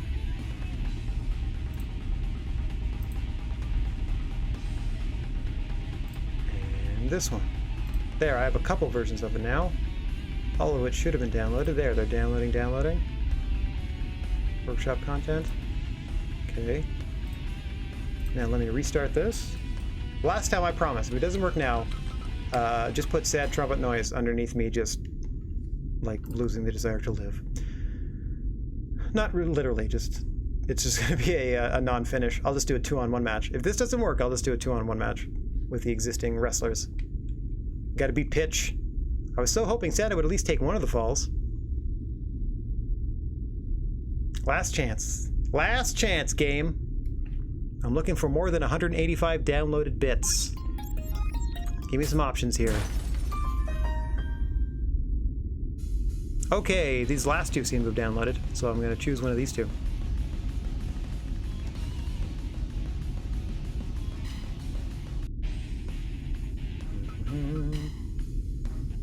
And now we team edit. I have to move them out of retired.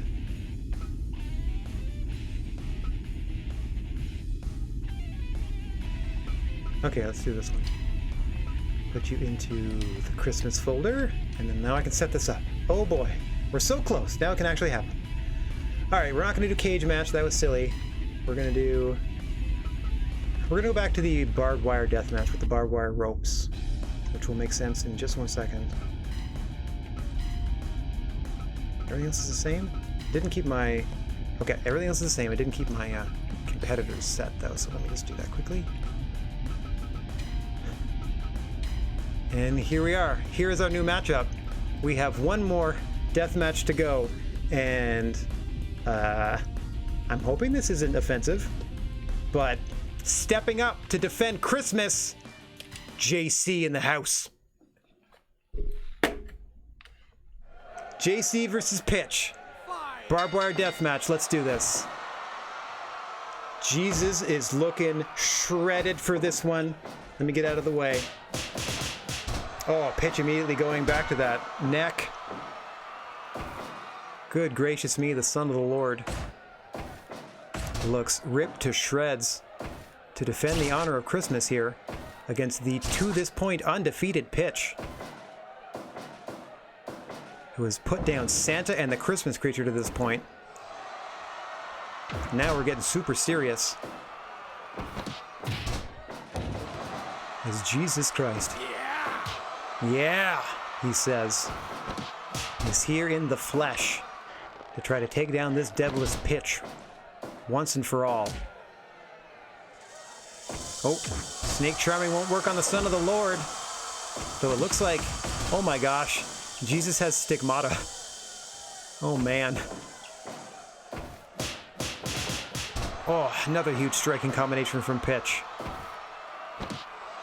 Oh, and like a standing Rings of Saturn, but again, pinfall only in this barbed wire death match.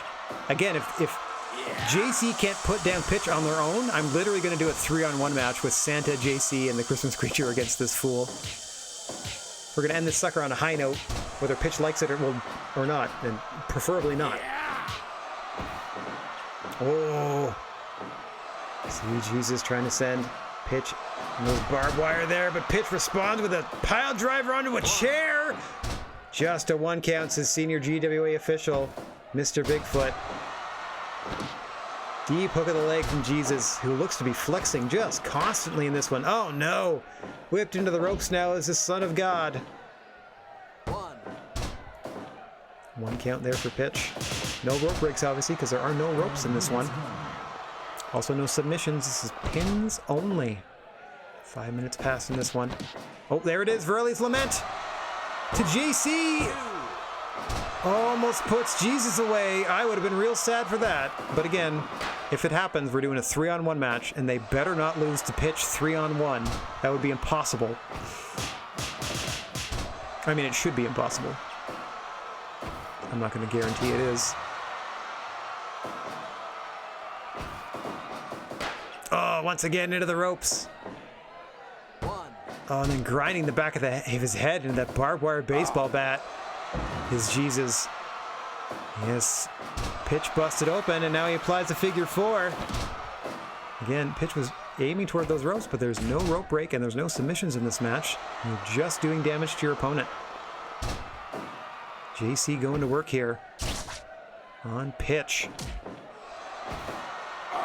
Trying to get revenge for JC's good friends, Christmas Creature and Santa Claus, who have already fallen to Pitch.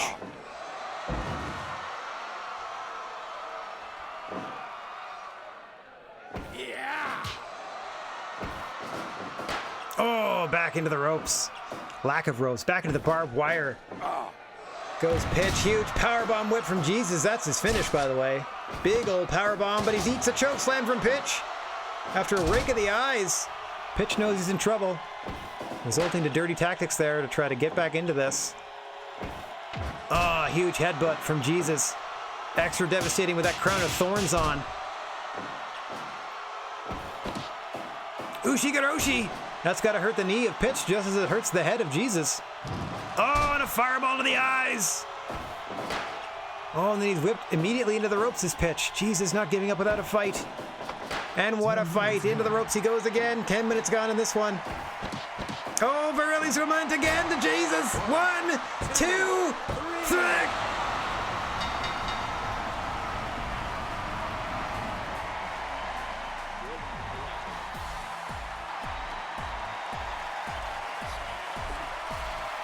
Pitch is unstoppable. Pitch is unstoppable. Jesus Cristo unable to do the job. Hang on, let me boot back to Radcam here real quick. We're not going out like that, folks. We are not going out like that at all. It is Christmas Eve day. I tell you what we're gonna do. We're gonna load up. We are loading up. Right? Very much feels like a 2020 thing. But here's how we're responding. Jesus, Santa, Christmas creature, and our newly crowned King of Calendar champion representing Mother's Day, Shelton Benjamin, against Pitch. 4-on-1. Get him!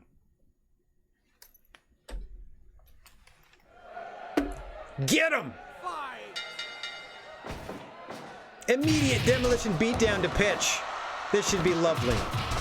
I mean, it takes 4 people to put him down. We got to assemble the Christmas Avengers here.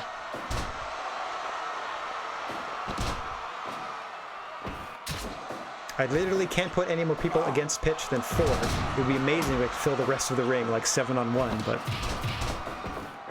Come on, not Pitch! I'm begging you. Let's get a victory here for the Yuletide. You see Shelton Benjamin looking on. Jesus into an early 1 count.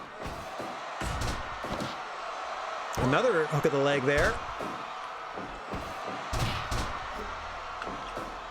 Jesus thinks Pitch is going to be down early, but I do not believe it. Nice assisted powerbomb. This should be a thorough drubbing. Boom, as you see Pitch reverse there into the explosive barbed wire. The true spirit of the season, as we are giving Pitch the beating they deserve. Nice turning belly to belly. Scott Steiner style there from Jesus Christ. Teaming up here with Santa Claus, the Christmas creature, and our very own King of Calendar winner. May's Mother's Day representative, Shelton Benjamin there. Big, deep pin from Santa. 2 count after that Jesus powerbomb. Unable to get Pitch to spill out of the ring with these maneuvers. Oof. But still, very effective. Nice running power slam there. Oh, into a strike battle with Jesus as the other 3 members of this fight look on. Only momentarily, though, as soon as that strike battle's over, they can go right back to whooping on Pitch, who was alone in this contest, 4-on-1. And it couldn't happen to a nicer guy. Constantly using low blows. Get the advantage, like every match, so...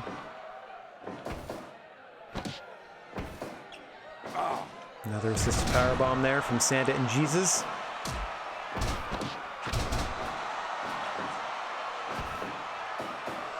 Nice, a nice assisted backdrop there, with Shelton Benjamin follows up a nice elbow drop with. Constant motion now, constantly keeping Pitch on the receiving end of a bit of offense, are all 4 of these gentlemen. Christmas creature has been waiting to wail on him with his chair for I don't know how long, and it didn't even happen. Assisted powerbomb after assisted powerbomb. Having a real good time now. Oh, Pitch able to fend off all 3 opponents there. Just getting powerbombed over and over again. Good old-fashioned demolition beatdown as well. Surprising he hasn't been busted open yet. Oh, once again fending off all 3 members, or 3 of the 4 members. Pitch is not going down without a fight, doing their very best to fight their way out of that corner. It looks like the only way they're getting out of there if they're thrown toward the center of the ring by an opponent. Oh, again fending off all 3 of them. Boom, but then whipped into the ropes. The explosive barbed wire ropes by the Christmas creature, and now Pitch is finally busted open and receiving another powerbomb. All 4 of their opponents doing quite well for themselves. The most damage they take is in countering, as when Pitch counters them with a strike or 2, or a nice slap to the mush. Whoa, Christmas creature there avoiding the barbed wire. As we crest 10 minutes that these 4 gentlemen have been beating down on Pitch. with no end in sight. Oh, first shot to the ding-ding for Shelton Benjamin from pitch. Nice regular tactic there. Backbreaker slam from Santa. Usually results in a pin attempt.